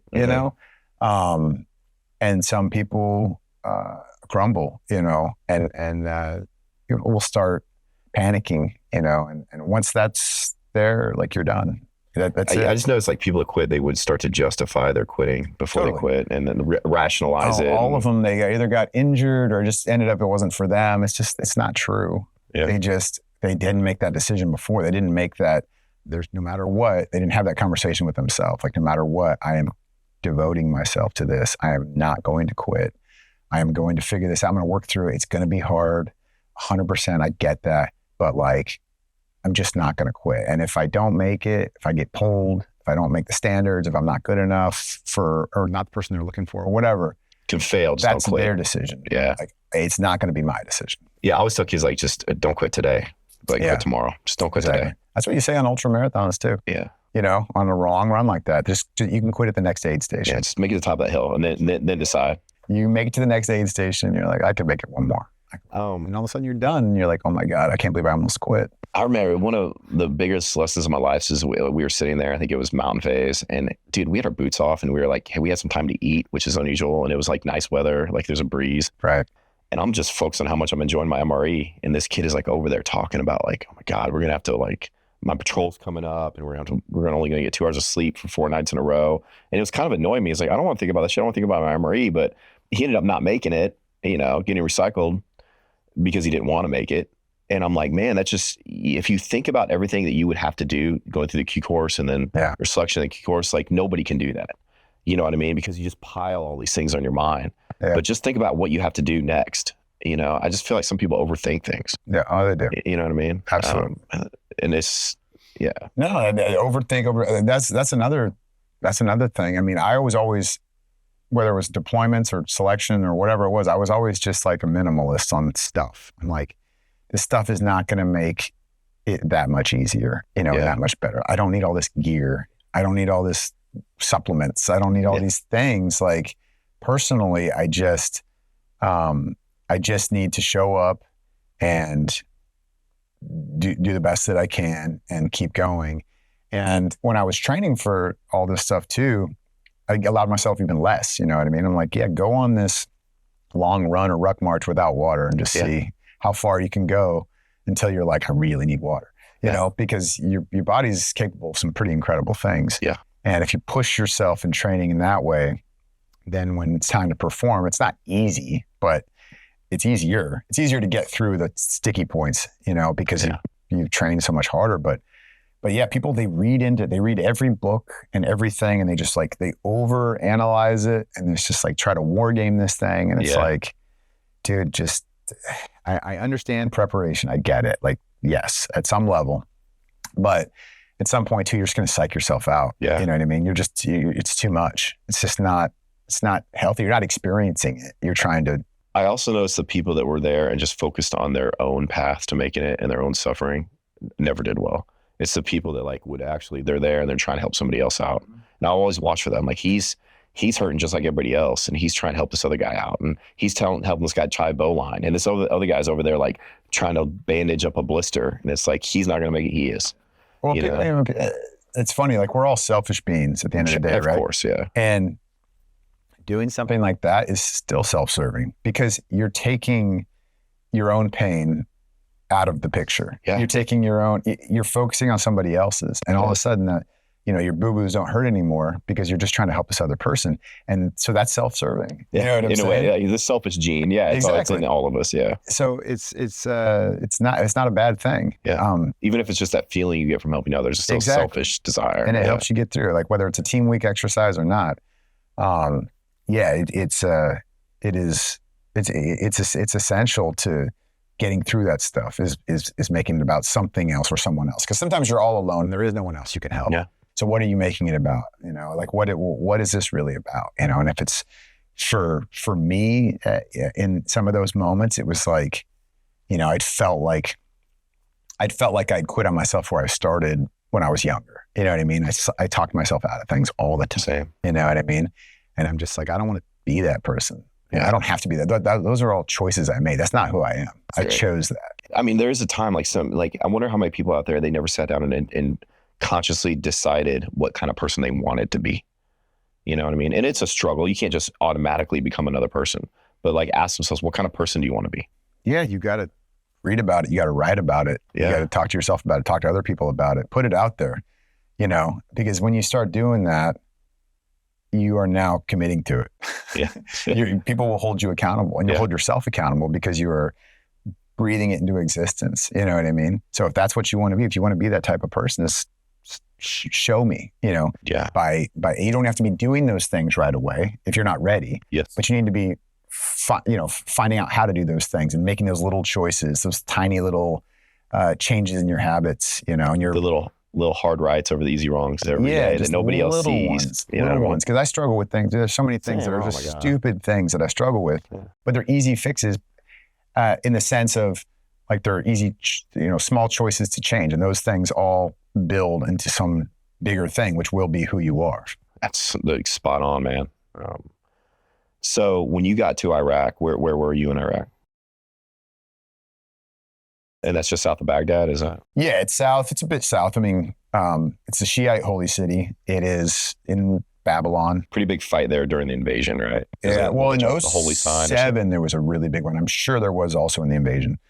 07 is one I remember because it's the biggest cemetery in the world is in Najaf. Really? Yeah. Father Abraham is buried there. They had the holy shrine there. I think got damaged or destroyed. Is that Najaf? Probably, because there was a firefight in the cemetery. Okay. A big one, like with the Marines were the main effort in that. And, but yeah, it's right where the Tigris and Euphrates meet. So it was one of the 7 wonders of the ancient world, like way back when. We went and visited, the gardens of Babylon, where they were. Oh, the Najaf is where Babylon. Exactly. Very close to that. Yeah, wow. Nebuchadnezzar's palace, where Samson knocked the pillars down in the Bible. Crazy, man. We visited it. It's massive, and it's ruins, but it's still there. And then of course, up on a man-made hill next to it is one of Saddam's palaces. That's crazy. Looking down on it. That's crazy. It's wild. The hubris. Yeah, it's a wild place. But yeah, it was very interesting.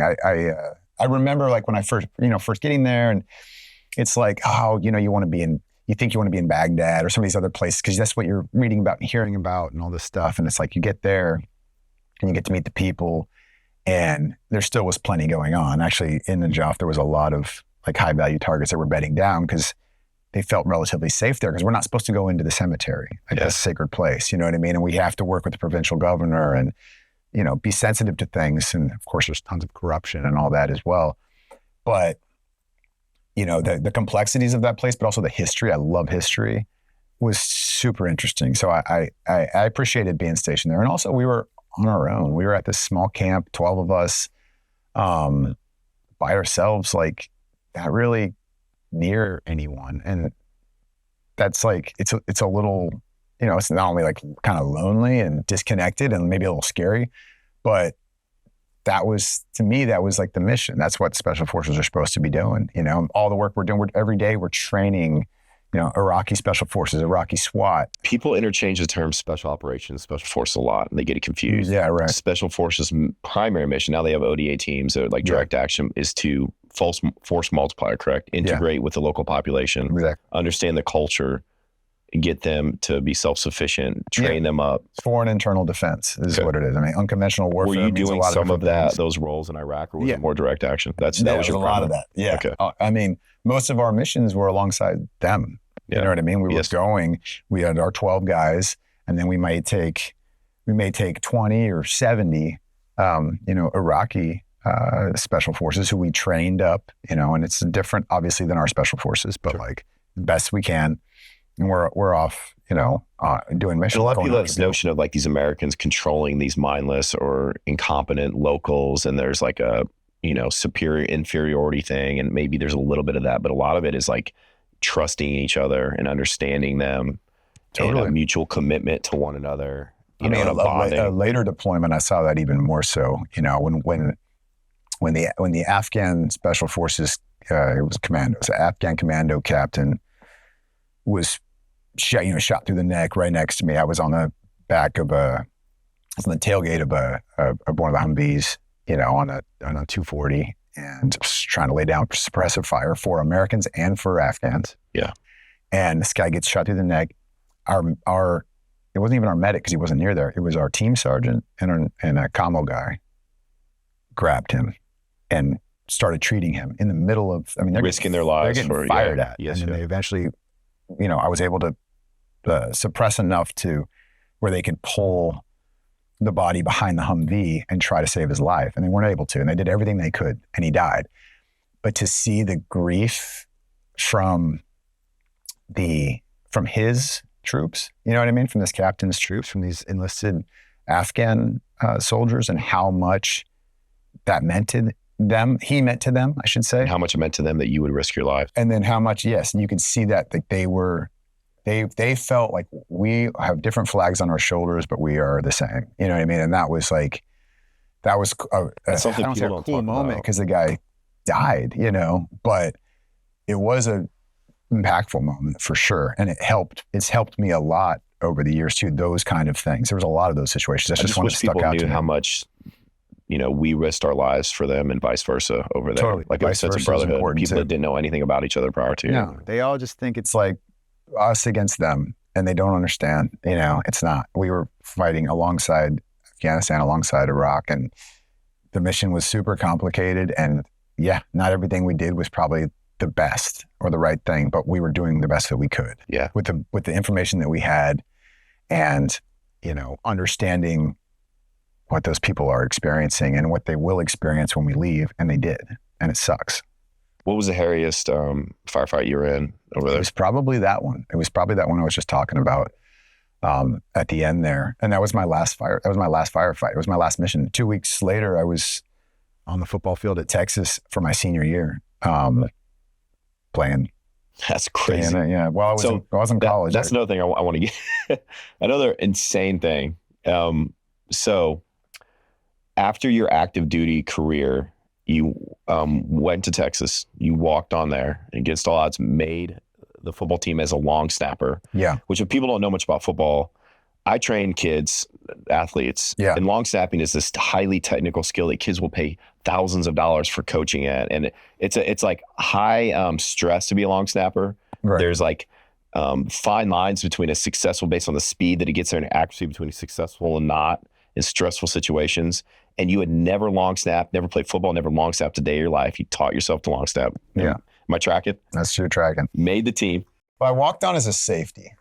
Yeah. Right? That's how I made the team. Because I went to tryouts. I was in good condition. I had endurance. I was 29. The strength coach knew I'd been in the military. And I think he just wanted to see how I could hold up. And I was doing fine on all the, this conditioning stuff. I was not only doing fine, I was doing better than pretty much everybody else if it involved a lot of endurance and distance. If we're running a 40-yard dash, I ain't beating anybody that's fast. You know what I mean? I can't cover or receive. These are the best athletes in the entire country. Exactly. I guess this is not going to happen. But I think the thought was, at a minimum, he'll be a good voice in the locker room, be good for our guys. He'll be, on the practice squad or a scout team. He'll be a scout team guy, a body that we can run over every day, and he'll bounce right back up. And my DB coach used to call it getting run over with dignity. It's like get run over with dignity. And so I think that was the idea. Like, this is good, Yeah. So that was the first season. That's what I did, and then towards the end of that season, I started messing around with long snapping because the starting long snapper and his backup were graduating, and I was like, "That's an opportunity. It's a thankless job." Crucial job. No, it's crucial, but it is thankless. Like you can do it right 500 times in a row. You don't just long snap on punts. You long snap and then you run down and you cover the kick. And you cover the kick, yeah. And then on field goals and extra points, you snap and you got to block. Yeah. A D tackle that's trying to come. And up at the time, were you really like under 200 pounds still, or what? Oh yeah. The only time I got more than that was when I went to Seattle. Yeah. But I was always fluctuate from 180 to 195 when I was in college. Like, not a big guy. Especially when I come back from Afghanistan. I come back from Afghanistan every summer. Yeah. And I weigh like 180. And so that's kind of what I wanted to get to. Like, the most astounding thing, most kids in the summer, they go home, they party. You deployed to Afghanistan. So this firefight that you were in is in between seasons of you playing football. Exactly. Yeah. That was my, between my freshman and sophomore year, I went, I was in the 19th group, Special Forces Guard group out of Texas. And I went to, it's all over the place. The company I was in was out of Texas. And I went to Greece and Bulgaria on training missions with their special forces. And then before my junior year and before my senior year, I went to Afghanistan for about 3.5 months. What part of Afghanistan were you? The first time I was in Kabul, I was right by the airport. I was at Camp Integrity and Abbey Gate, where the blast happened, killing 13 Marines and 170 Afghans or something like that. You could see that from live. barracks room. So your main job there was more direct action, or was it still? No. When I was on that deployment, that was the next one was that. But on that deployment, it was honestly, I was a combat taxi driver. I mean, that's the best way to put it. I'm driving around, our high value targets. Let's just put it that way. Like, like personal security detail. Yeah, dignitaries, and obviously generals and all kinds of stuff. A little bit of puckered butt there. Like when you're driving around in general, make sure trying to keep that dude safe. Yeah, that base was like, I don't know how much the public knew about that but like that base, that was a strategic target. You know what I mean? With how much brass was there. Yes. And the decisions that were going on there, and like, you go in the ops center and it's not like your typical ops center on like a base. It was like insane. You know what I mean? You felt like you were in a Minority Report movie or something. You know what I mean? Not really, but yeah, you know what I'm saying? Exactly. No, I mean, we had a skiff there. We had this whole thing, and it was that was the only trip where I wasn't doing stuff like that. We went on a few. I'd get attached to a team and go out and do something more of a sort of a patrol or providing QRF, but nothing like big. But then the next year, before my senior year, I got attached to a third group team out there, 3116. In what part of Afghanistan? We were at Camp Morehead. So it's still in Kabul province. Okay, got you. Yep. Camp Morehead was the commando training headquarters. Okay. So that's where we trained those guys. And, okay. But we went on missions all over the place, all over mostly southeast region, but we went to southeast of Kandahar. Not that far. We were in like Parwan, Kapisa. Okay. I think we went to Wardak. I know I went to Jabad once. See, I was in Kandahar, just west there. We saw Arghandab, Panjwai, a little bit of Helmand. But you don't really have an AO. You kind of fly That's more over. south. Yeah, more south than us. We were more east. So southeast, but more east, I would say. Southeast, east by southeast. Afghanistan is really different compared to, depending on what part of the country you're in too. Yeah, it is. There's a lot of different languages spoken. Yeah, it's crazy. Completely different tribes. People look different, yeah. You see like red-haired white dudes over there from, the Alexander the Great times. It's crazy, man. Exactly. Yeah. The stands they look different, man. It's crazy, dude. But that was that last, we went into this valley. It was called Afghanya Valley. Shocking. But this valley and people, nobody had gone in there in quite a while, no Americans. So there was a lot of people bedded down, and, we went in with these Afghan commandos, and, Were you after an individual or a group of people or what? A group. Yeah.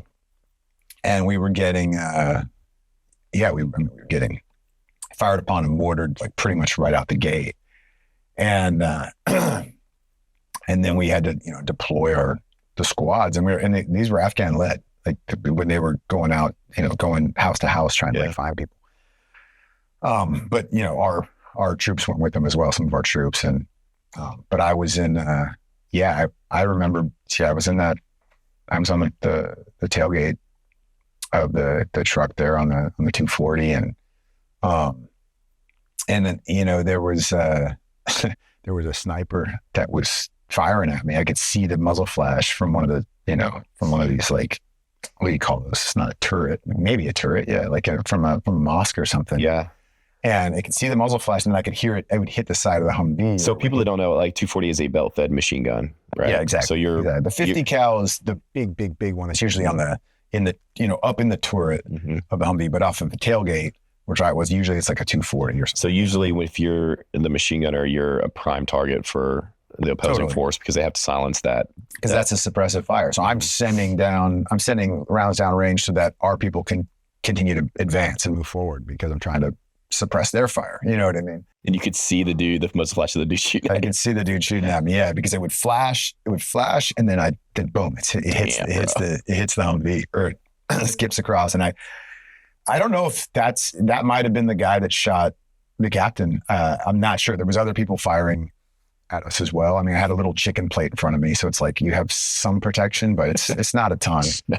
And I remember the stupid thoughts going through my mind too, is like, because 2 weeks from now I'm going to be in training camp at Texas, you know, and those things of That's like, surreal, where man. can I get shot and still play football this year?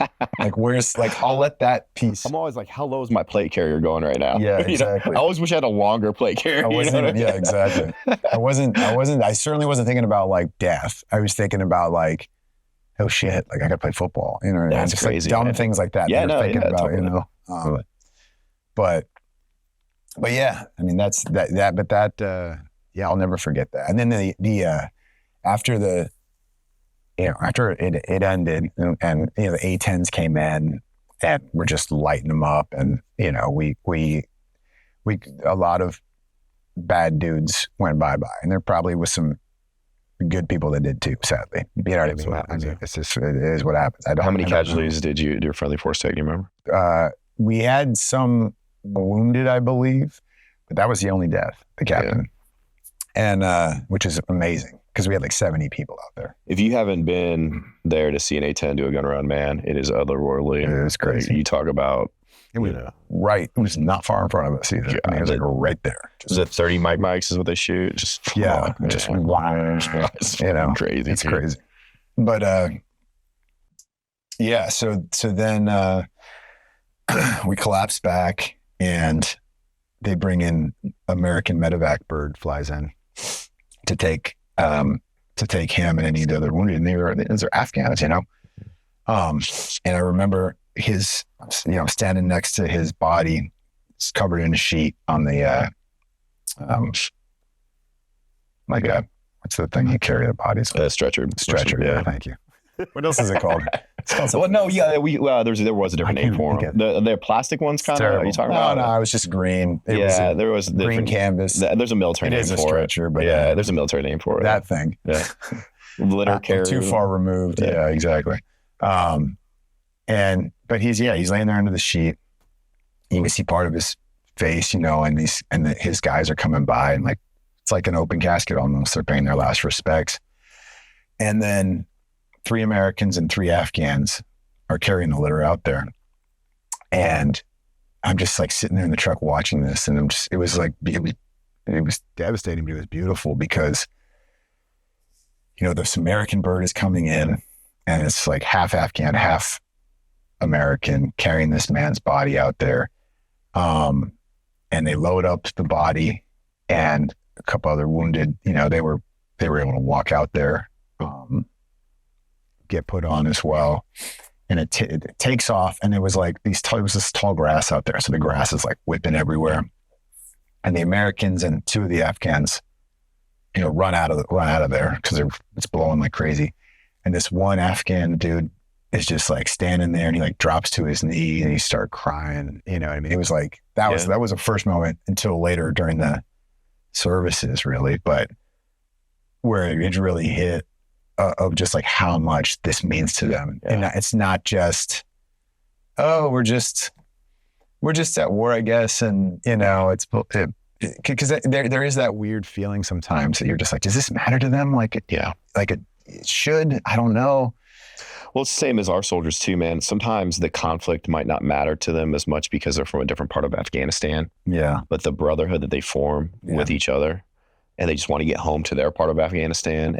But some of them are fighting for their local territories. It's a mix. Right. And just like, you know, Americans, you know, the conflict, they don't even know what the conflict's about. And it might not mean much to Americans, but, you know, they mean a lot to each other. Right. You know, and I think there was a mixed bag over there, how much they really cared about it. Some of them definitely, and some of them, they cared more about their own tribe. And a lot of it was for good money for their family up north or out east, or a lot of the dudes that we fought with were from Kabul, you know, and they wanted to get home because their family was at risk. Right. So you're trying to convince these guys to go out in Kandahar, which is a different tribe, maybe. They don't give a shit about Kandahar, but they're telling us, their leaders are telling us, hey, we have to get these guys home because their family is at risk and they got to help their family. Right. And it's just a whole different dynamic of these people over there that care about their family and their tribe. And, you know, and there's a lot of human emotion and stories that we just kind of gloss over, and we want to hear the cool stuff. Right. You know what I mean?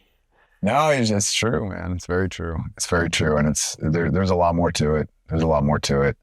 It is the relationships, you know, the bonds that that you do build, and the trust that you have to develop, and not just, winning their hearts and minds, but like they've got to kind of win yours too. Yeah. If you're really gonna fight for them and be willing to lay down your life. Yeah. And they do. A lot of them do. Yeah. People don't recognize that. And just, there were some beautiful stories of us getting a lot of those guys out after the collapse, and the, Americans risking their lives to help the people that fought for them. That's a tribute to that. A testament to it is a better word, to show that how much it matters. Yeah. That it mattered to us. And it wasn't just, us going over there, doing a job and getting through it, like not really having an emotional attachment to the result and how devastating it was when the result didn't go the way we hoped and the way that it ended. And yeah, those guys that were over there, so many people that were just trying to get people out, It's crazy. Technically we lost the war because we pulled out, but it was 20 years of relative freedom in certain parts. There, girls got to go to school and, and experience this level of freedom and maybe get a chance to leave and come to America. Like there were good things that came from it, just that breathing room that we afforded that country. I don't think we should give up on it personally. I don't either, man. I'm not saying we should just send 100,000 troops back to Afghanistan, but like, it's so strategically important. I'm not an isolationist. I understand the America First thing and all that. I get it. Like we need to take care of, it's just like yourself. You got to take care of yourself before you can take care of other people. I get that. Mm-hmm. But they don't understand the ramifications of being an isolationist and the ramifications of our lives at home and our safety at home and things that seem far away and unimportant. And like, China's going in there now and establishing diplomatic ties and coercion over the Afghans. And it's, just pulling back within our own borders. Like that some Americans are like, why are we fighting in other people's countries? If you could just take a step back and understand the ramifications of letting other places crumble. Not saying we've done it the right way. No, of course you know not. What I mean? Yeah. But I'm not defending every decision we made. That's insane. Yeah. But like, you cannot just sit there and be an isolationist, And I think we've had to relearn that throughout our history over and over again. Right. Of the ramifications of isolationism, But that's a little bit of a tangent, but shifting gears a little bit, man. So you workout wise, like fitness wise. Yeah. And then I want to get into business wise and in your current projects, definitely before. Yeah. What's your fitness strategy right now? Do you have any goals or are you any struggles right now that you're doing? Well, no, I mean, like I love to have something you're training for, you know what I mean? That's big. So, I mean, one of the main ones is just exercising is essential to me, like every day doing something for my mental health. More than anything else. Like I feel so much better, especially if I'm struggling with something or if I'm trying to think through something and figure out what do I do in this situation. If I think through that while I'm, getting after it and destroying myself physically a little bit, it really helps clarify things, I think. And then it helps me kind of process it. And I put the phone away. And, these things this is important. It's important things to do. But I also I like to have something that I'm training for, like a goal, or whatever. Not just like a fitness goal, but like an event. Yeah. So, I know coming up, I've got, I think in a week and a half or so, I'm going to run a half marathon.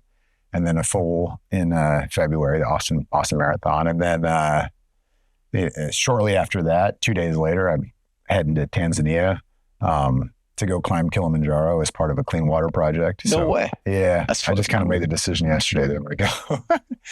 You kind of live your life with bold decisions, right? Yeah. So unless something crazy comes up and I'm not able to, that's the plan. I've done it before. I've gone 3 times out there. That's cool. Water Boys is an organization that Chris Long started, and I co-founded Chris Long is a former NFL player, right? Yep, exactly. Howie's son, exactly. Son. Yeah, Chris played 11 years, I believe, won a couple Super Bowls. Was he an offensive lineman or what is he? He was a defensive end. Okay, his brother or somebody. Kyle. Kyle was an O-lineman. Right. Yep, Kyle was a very good O-lineman. They both were great players, but great people too. Chris is very committed to this clean water project, and really, he's been sort of the main effort in that, but through a lot of other players and veterans as well. We've served hundreds of thousands of people in West Africa with clean water. Yeah. The original goal was 32 wells to represent the 32 teams. And it has far exceeded that. Oh, it's amazing. It's crazy. It's people really cool. do not understand the fight that people go on a daily basis just to get clean water. The amount of miles they have to walk and how they have to get it and the risks they have to take for clean water. Imagine your, tween daughter walking 5 miles by herself in a very dangerous area with, people that don't all have the best intentions. Yeah. To go get dirty water. Yeah. You know what I mean? Because that's the only life-changing for these people to have a clean water wells, like a sustainable, like solar powered, but something that's able to be fixed. It's not difficult to fix these things and maintain it if you have the right people in place. But these things are dug, they're 100-foot bore wells that are, the water's way down there. Yeah. And, but it's amazing. I mean, it changes communities. I mean, usually a well is built and then not only are you, serving thousands of people, up to 5,000, I believe, with clean water, livestock, and crops. And then, let's build a school here. Yeah. So now these kids, they're coming in to get water every day, but they're also going to school, and it changes so many things. Amazing. It all starts with water. Water is life. That is like one of the official slogans in Tanzania. Maji ni uhai means water is life. And it's pretty special. Just people still in this world today, their entire existence is based on, trying to stay cool when it's hot, and more importantly, trying to drink and find clean source of water that are safe. Exactly. We just take it for granted. You know what I mean? We're very lucky. To have what we have. But yeah, so every year we go out, the group goes out, half vets, half athletes, mostly NFL players. So that's part of your, is that with your group, vets with merging vets and players? Yeah. Well, no, we partner with Water Boys though. So every year we've got MVP folks that go on the climb. Okay, so that's cool. So throughout the year they'll fundraise for the well, and then we'll go out there as a team and we'll go visit the villages, spend time with the kids, go see the well projects, like spend a few days doing that, and then go climb Mount Kilimanjaro. Super cool, man. So what's a normal day? I would love to talk about that forever. What's a normal day working out or a normal week of workouts look like for? And not that there is a normal. I don't really have a specific thing. I just love to mix it up. I try to, because I don't have even a specific gym I go to. I go to random places. So I don't have a great routine. My routine is that I'm doing something every day. I might run 10 miles one day. The next day I might be doing a push-pull workout, you know what I mean? Yeah. Or you kind of just decide the day prior or whatever. Or I'll jump into an F45 and do something there. It's just kind of like schedule dependent. Where am I going to be in town? If I'm on the road about half the time. So a lot of hotel gyms end up being my dojo, unfortunately, which is tough. I mean, that's part of the art too, is making things work that aren't optimal. You know what I mean? I love a Peloton. I'll jump on a Peloton and it's like, I mean, I got to get a good sway. It's got to be hard. Yeah. Obviously I'm not a huge dude, so I'm not, lifting super heavy. You do like total body workouts a lot? Things like that? Like circuit training and supersetting. Yeah, exactly. Makes sense. Exactly. Man, so let's talk briefly about current projects. Yeah. There's like two main that I want to talk about. Your organization that pairs veterans with NFL, former professional players. Professional athletes, all sports. All sports. Yeah, exactly. And just the struggles that both of those populations deal with when they exit what they were doing. Exactly. And that movie MVP kind of dealt with those struggles, which, it's pretty visceral. Appreciate the that. Veterans trying to adjust when they come out and find purpose. Yeah. And former professional players also, because both of those careers tend to end when people are fairly young and have their identities wrapped up in what they were. Exactly. Exactly. So so that's MVP. So the movie's called MVP. What MVP stands for in our world is merging vets and players. So we bring together combat vets, former pro athletes, and we help them find that purpose and identity when they lose a uniform. You're in your 20s, 30s, typically when, it's over. You've peaked and you feel like you'll never be great again. And you got to, get rid of the camouflage or the jersey and the brotherhood and the camaraderie and the locker room and the structure and, a reason to get up at 6 a.m. and get that workout in and go to treatment and, because you're in the fight. Yeah. You've got this mission and the adrenaline. People, they try to compare, and there's a lot of comparisons, soldiers or Marines or veterans with athletes, and a lot of them scoff when athletes have this perception of they're in something very important, because it is a game, right? But they create this environment around them that's high stress and high expectations. And to them, that becomes their reality. Totally. And when people look at it and they say, oh, it's just a game. Like, no, that is not a game. These are high value, high stakes. A lot of times competitive. Their livelihood is based on it. Incredibly hard to get to that level. It involves, just like the service, severe amount of pain and sacrifice and dedications and long-term trauma. Sacrifice is crazy. And we would never compare the battlefield to the ball field. Yeah. And it's a different kind of sacrifice. The stakes, absolutely. Like, that's obviously, nobody is saying that. Yeah. But when you throw your everything into that, and that becomes who you are, and that's how people recognize you. Yeah. Oh, that's that football player, oh, that's that, Green Beret or whatever it is. Like, you feel like that's who you are too. And it's not. You're just a person who wears that uniform. And it doesn't start with the time they sign their professional contract. Because I train young athletes, and it starts from the time they're 8 years old. Totally. And they're like, I'm a football player. So by the time they retire at 24, 25, or 18, they've been doing this. It doesn't work out. Yeah. For 2/3 of their life, they've been a football player in their mind. And I had a little bit of that too, where I was a football player for a while. Yeah. And so for me, and it was a hard adjustment. Like, what am I now? That I'm not a football player. I'm a former football player. Right. I'm not a Ranger. I'm a former Ranger. Yeah. What am I now? And so these kids will come to me and they're like, I'm like, hey, I'm part of what I try to do is, like, I try to find other identities and other purposes outside of sports for these kids, like, just at least to get them starting to think about it. Like, what else are you into? What else are you passionate about? Right. Because it is sad with football. It's not like other sports. It almost always ends in their early 20s at the latest. At the latest, yeah. I mean, that's, And even if it doesn't, even if you get to play to your 45 like Tom Brady, 40 more years. You tell me that dude didn't struggle a little bit. He left the game, he came back. Yeah. Went through tough stuff with family, like all these things like that. It's hard. And you can be the greatest to ever do it, and it is hard. It's hard to let that go and move on. And you address suicide in that movie too. And a lot of that is just the loss of purpose and self. They think suicide is like the things that they saw and did over there. A lot of it is just they can't find a sense of self and purpose when they come back. Absolutely. And it's something that we're not even, we're starting to because of people like you. But I think even when they come back and it's not like Vietnam and they're not being spit on, which was atrocious, happened to my dad actually. And they're like, oh, thank you for your service. It just becomes, I like that you touch on that movie too. It becomes this platitude. Thank you for your service. Thank you. And we're grateful for it. Thank you. I appreciate it. Yeah. But it's like it's almost like, now what? Yeah. Like, don't give me money. Give me a sense of purpose. Yeah. Give me an opportunity. Show me. Teach me. Yeah. You know what I mean? Take action. It's more about the actions and the words. But yeah, like with the movie, it's based on a true story. A character that is a Marine living in a homeless shelter on Sunset Boulevard in LA, and we filmed on location at this actual vets. That's another thing that I liked that the movie addressed. We have this picture of homeless people in homeless shelters as being bums that beg. And I saw this firsthand out there too. A lot of people living in the shelters have jobs and they work. They're just trying to get back on their feet. Exactly. You know what I mean? Yeah, exactly. They're just trying to get straight. I mean, so many of those people, whether they're military or not, they came from a very hard situation. They did not have good guidance, leadership, and maybe they made a bad decision or 2 or 10. Like we all do. Exactly. But things have just not gone their way.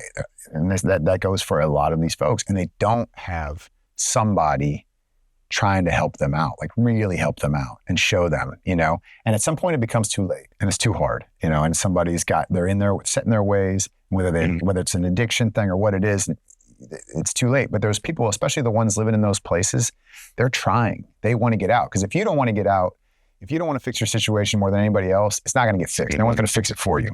But those are the people that need that mentorship and help. And and we get disgruntled and, we feel like it's not worth helping because I tried to give this guy a sandwich and he threw it in the trash can right in front of me. You know what I mean? Why would I help? Or they're just going to spend it on alcohol or, Exactly.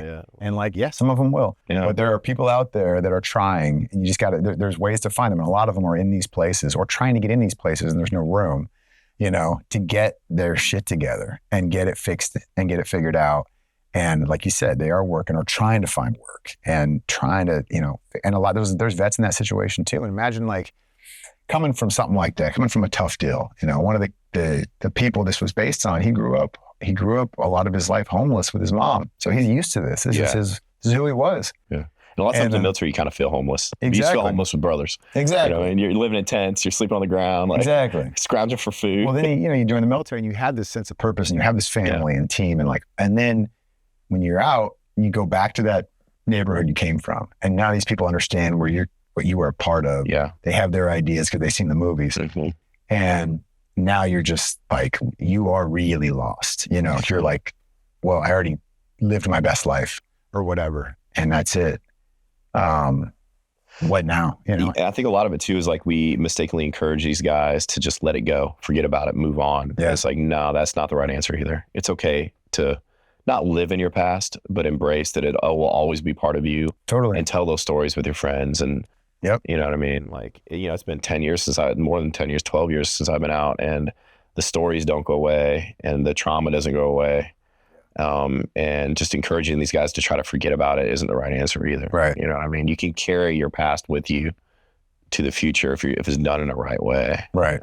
And I like part of that movie where the guys were on top kind of bonding and talking about, the past and man, it's a misunderstood thing, I think. Absolutely. No, it absolutely is.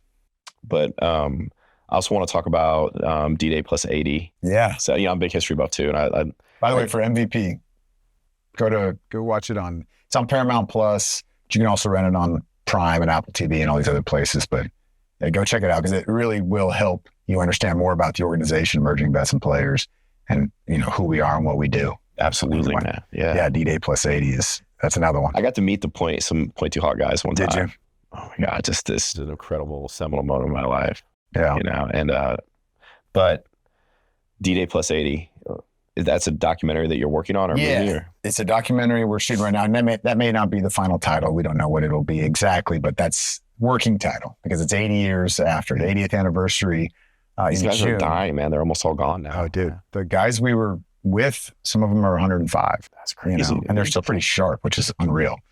But we went out to Normandy for the 80th anniversary and we filmed some of the ceremonies there. But more importantly, we got to meet and spend time with some of these legends, and let them tell their story one last time, kind of straight to camera.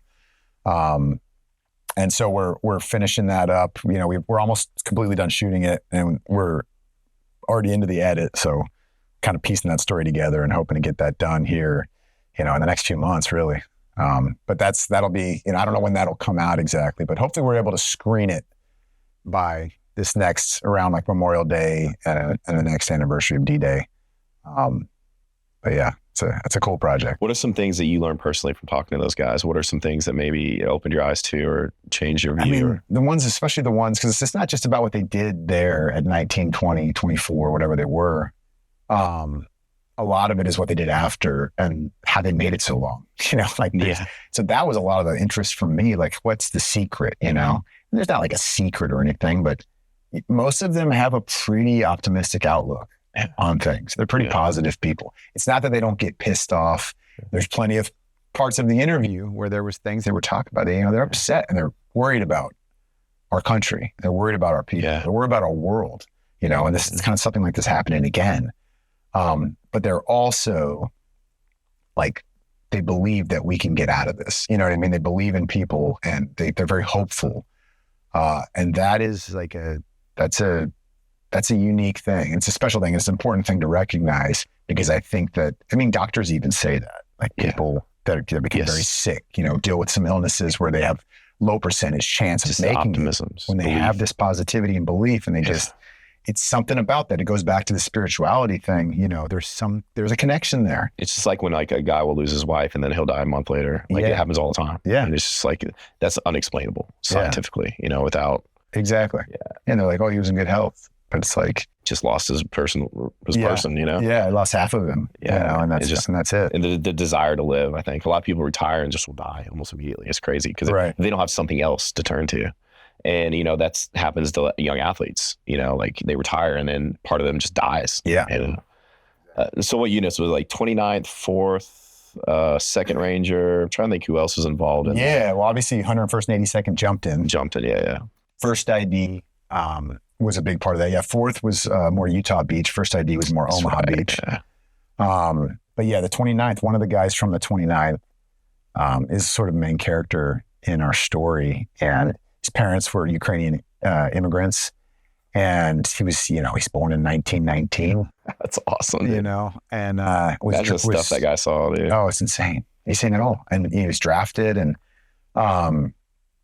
then, he's on Omaha Beach and in the hedgerows, his best friend was killed, and he tells his story. And we were able to track down there's like 3 remaining relatives from that man that was killed, and we were able to find them. And I got a chance to talk to them, and they didn't even know anybody from his unit was still alive. Wow, that's crazy, man. That's so cool. Yeah, it was. I wish people knew a little bit more about history, because it didn't end at D-Day.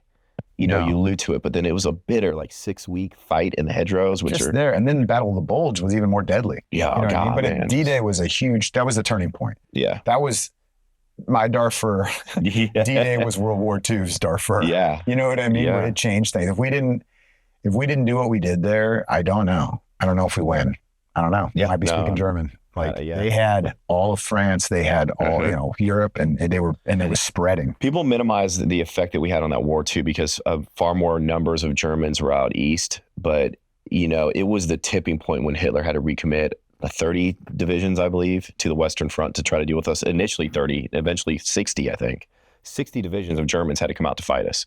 And that was one of the tipping points that gave the Soviets breathing room to start making advancements, and all of the logistics that it required Hitler to move those troops.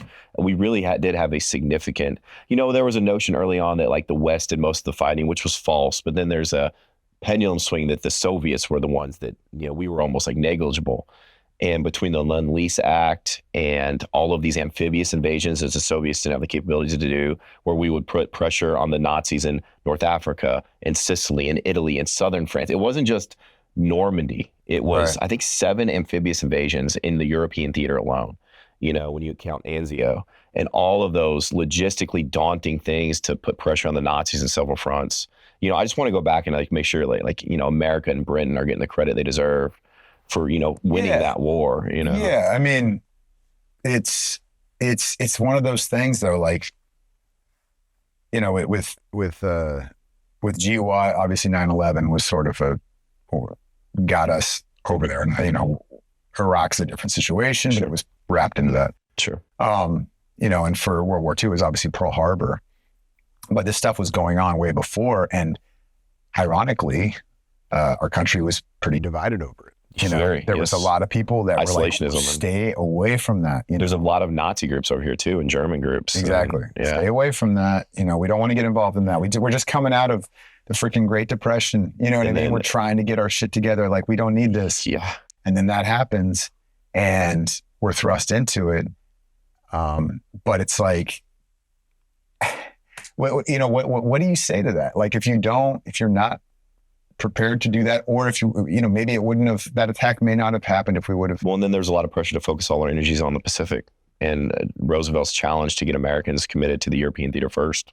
Yeah. You know what I mean? And put effort there too. And of course, because they hadn't attacked us. Yeah, and they didn't see it as our fight. And they were white people. You know what I mean? The Nazi, and there was a lot of also didn't know that there was 6 million Jews being, and there was a lot of anti-Semitism there too. The saga of the SS St. Louis, these refugees trying to find a home here, and we're debating it in Congress. And you can read the quotes about the threats the Jews have of our country. We're talking about putting them to Alaska. I mean, we forget how anti-Semitic our country was. We have 40s. A lot of racist roots, and they're still deep. They're still deep. You know what I mean? There's a lot of that. They're still there in subtle ways, It's shameful, and it's not, I'm in no way saying that that this country is a bad country, but some of these foundations, and this goes for so many places in the world, for most places in the world, I would say, are ugly, and that sucks. And it's doesn't mean you can't have pride in your country and you shouldn't be patriotic, but when you read about a lot of these foundations, and you go back and what the founding fathers, a lot of the language and the things that they said, not all of it's perfect, and a lot of it has changed. It has been 250 years, but there's a lot of stuff in there that is pretty incredible. Yes. And way ahead of its time. Insightful and very and a lot of the world responded to that and has followed that. And that's why we are, for a lot of places, I think the phrase, the eyes of the world are upon us, originated from the revolutionary time periods, you know what I mean? And them watching how important this was. We are a beacon of hope still to a lot of places. I mean, go to Chad. They would give anything to have an opportunity. There's a reason there's people flooding across the borders here. I know it's not perfect. I know it's not great. I know it's not all the time, and we have a lot of ugly history, and we still have so much to work on. We have to keep doing that. We got to do it together. And we got to understand the opportunity that we do have here to be better and to serve our people, but to also serve the rest of the world and be a part of that. Yeah, I think it's important. And we are an empire, you know, love it or hate it. We are a world empire now, and we have to take on that responsibility to some extent. You know, we do have an obligation, in my opinion, you know, and you see, we have to parse out like the people that some of the founding fathers were and their contradictions with the words that they said, which were still beautiful, poignant, impactful words. Like Thomas Jefferson was a piece of shit, but he had beautiful words that were impactful, and you know what I mean? Like, yeah, it is a very, the history of America it just goes back to like the national anthem. I will always stand for the national anthem. You know, I'm against forcing Americans to do it. And I understand if you read the national anthem, the poem by Francis Scott Key, if you read down a few stanzas, it's a very racist poem. He was defeated by former slaves in a battle that went to fight for the British. You know, and he's like, there's no haven for the hireling or the slave. And I use a worse word than that. There's racism embedded in our national anthem. And so while I love our national anthem, we'll stand for it for what it means, I also understand why people don't want to. You know, it's like you have to put yourself in other people's shoes, you know? Exactly. And not deny the ugly. If you never see the ugly parts of your country, then how are we going to make it better? We just think it's perfect, you know? Yeah. And if you never see the beautiful parts, you won't want to. That's so true, man. So. Last question. I could talk for 8 hours with you, man. There's a lot that we haven't covered, unfortunately. Hopefully, with your schedule, you can come back on sometime because there's a lot more I want to get into with you. We'll do it. So if you could spend the day with any athlete, one day, who would that be? A day with any athlete? That'd be Jackie Robinson. Oh, that's a good one. Yeah. It's not just because he broke the color barrier. Yeah. It's because he was, Jackie Robinson or Jim Thorpe. Mine might have to be Jim Thorpe. Because they're both incredible athletes. Good. Yeah. Incredible athletes. And they did a lot of important stuff, I think, for the athlete in our country, the athlete of all colors. Yeah. But Jackie was a 4-sport All-American at UCLA. I think Jackie's brother was like an Olympic track star or something too. Crazy. It was an amazing family. Baseball, basketball, football, and track.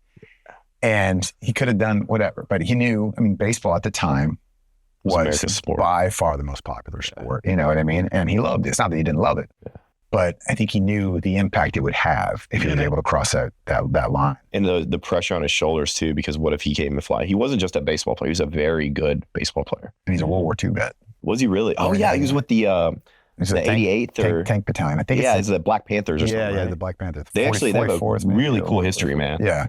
So there's a misconception that all black people did were like truck drivers because the 8-Ball Express, right? They played it, or Red Ball Express. The Red Ball Express, yeah. You know, and they did get put in a lot of service roles. But if you read about that tank, that tank unit, they were pretty impressive, man. Yep. I didn't know he's part of that. That's amazing. Yeah. He was. Cool. He was. So I would say Jackie Robinson. You know, he was. He's the GOAT to me. That's very cool. That's a great one, man. But dude, I definitely appreciate you coming on, and I wish I could talk to you about a lot more stuff, man. We will. Yeah, we got to get you out to. We got to get you out to the ranch too. Yeah, to meet some of the cows. Yeah, for sure. Yeah, Eat Primal's doing. It's doing well. We just kind of started recently, you know. But the coolest part about it to me is, you know, there's. First of all, it's called 8 Primal because there's 8 primal cuts on an animal. But, you know, there's, it's hard to know unless you're really in that world, like what's good quality, what's clean. You know what I mean? A lot of people are intimidated by going to the butcher and having that conversation because they don't know what they're talking about. And I'm one of these people. Yeah. But the idea that, first of all, you know, all of it, it's all coming from one place. You know, it's this family farm here in Texas, and it's an hour from here. And the cows are, you know, they're born, bred, butchered, packed, shipped, all from one place, like one location. And a lot Which of is exceedingly rare these days. It's super rare. I mean, most companies doing something like this is the meat's coming from other countries. Do you remember when it's like an overflow meat from something, and they're like, oh yeah, let's put it in this subscription plan and get it out to the people, and it's been frozen for a freaking 100 days or whatever. Do you remember when like those 10,000 cows died up in Fort Worth? They got heat stroke. No, I don't. There's 10,000 cattle died in one day, and they made a big deal about it. But when they talked to the people at that thing, they're like, that's not even like 10,000 is like a blip on our radar, because the amount of cattle, they come from all over that they pack into these places, and you have no idea how they were raised, what they were fed. It's almost inhumane how they treat the cattle, like during the last part of their life. You know what I mean? Like for people that are concerned about that. That's why I want to get you out here, because like I didn't realize it, and I was kind of skeptical. I was just like, well, I'm sure that's, you can loosely throw around terms like free range. You know what I mean? When it comes to chicken and pork and cows, like you can. Like, and it's insane. Or grass fed, and it's like, their mouth is wired open and they're dumping grass in their mouth. That's insane that happens, man. You know what I mean? That kind of stuff. But like these cows, I mean, they're out there grazing and they have a lot of space and it's kind of beautiful, and then they eat corn as well. It's, they're grain finished, because it does help with the marbling and all of that stuff. Yeah, absolutely. But they're living a life. They're living a happy life, and then they are serving us, and we're grateful for that. But it's really about like honoring the animal too in that way. It's not only healthier for you, but I think when you know where your stuff's coming from, and that this was done the right way by the right people, by good people that you get to meet and talk to, and you're just like, we're gonna go out. We had dinner with them last night. We're gonna go back and have lunch with them again today, and they're just like, they're fun and just. They just care, and that trickles down to the way that these animals are treated, because they need to be treated, in the right way. Just for the taste of the meat, even if you don't care. It tastes better with that. It's weird. Yeah, it's also a spiritual thing. It's a known thing that if an animal goes through stress, like part of kosher is like it ruins the taste of the meat. The animal is raised and dies in a stressful way. They've known it for thousands of years. It ruins the taste of the meat because all the stress hormones that get released into the system. Makes the meat, like you can taste the bitterness and the fear in the meat, which is a crazy thing to say. Yeah. But people know like how you have to kill an animal. Right. You know what I mean? Because it releases all that stuff into the system, which is nuts to me. So what is and do you mind if we can cut this out? What's the price difference between the way you raise a cow and a normal? What is the percentage difference on average? Do you know? The what difference? The price difference between a cow that's raised ethically from one place to one where you have no idea where the stuff is coming from. It's really not different. It's negligible. Like if you go to the grocery store and buy the amount of meat that we are sending to you, it's about the same price. And you have no idea where this is coming from. You don't know, the place of origin, often the quality and all that, unless you go, like I said, to a butcher and all that, but then it's going to be a lot more. It's just a different situation. But when you go to the grocery store, like meat's not cheap generally. It's just not. What I mean? There's certain, you can get really cheap, crappy cuts and things, sure. But that's the crazy part to me, is it's really not that different. Yeah. It's just people I think they're maybe afraid to buy. They're like, oh, I don't need a whole box. I just want to eat tonight. And it's just like, but it's like, this is butchered. It's cut, and we're packed it, and then it's frozen right away. Yeah. So it's as fresh as it can be. And then we put it in this box with the dry ice and we send it to you, and it's still, solid. Yeah. And so you thaw it out and you have your food, whatever. But that's like, once you thaw it out, it hasn't been thawed like that since it was butchered. You know what I'm saying? Yeah. It's like, is absolutely fresh. No, I saw also there's no hormones, no antibiotics, none of that crap. Yeah. None of it. It is just natural. It's a natural animal. And that's the fact that actually does and can cost the same as when you go into whatever grocery store and just buying, that looks good. And there's another thing. They dyes and they color it. When they color it, when it's bright red. It's not, that is not what it looks like. I know. Ever. It is not this bright red. That is not their color. That is not the color of meat. So true, man. But that's what we think because of commercials and advertising marketing. It's thrown in at us that means it's because the blood, it's fresh. It's just, it's like, no. But you're eating dye. You're literally eating dye. Yep. Hey man, I appreciate you having on, and I love your meat, brother. Thank you. My meat is your meat. You can put my meat in your mouth anytime. Too far. I loved having you on, man, and hopefully we get to do it again sometime because there's a lot more I would like to talk to you about. I love it. Yeah. Thanks, Thank you Judd. so much, I appreciate you, brother. I appreciate you. Good stuff, man. I hope you enjoyed the show. If you did, please hit the subscribe button to be notified as soon as an episode drops. I'd greatly appreciate it if you'd leave a rating and review. Even share it with a friend. Thank you, and see you next show.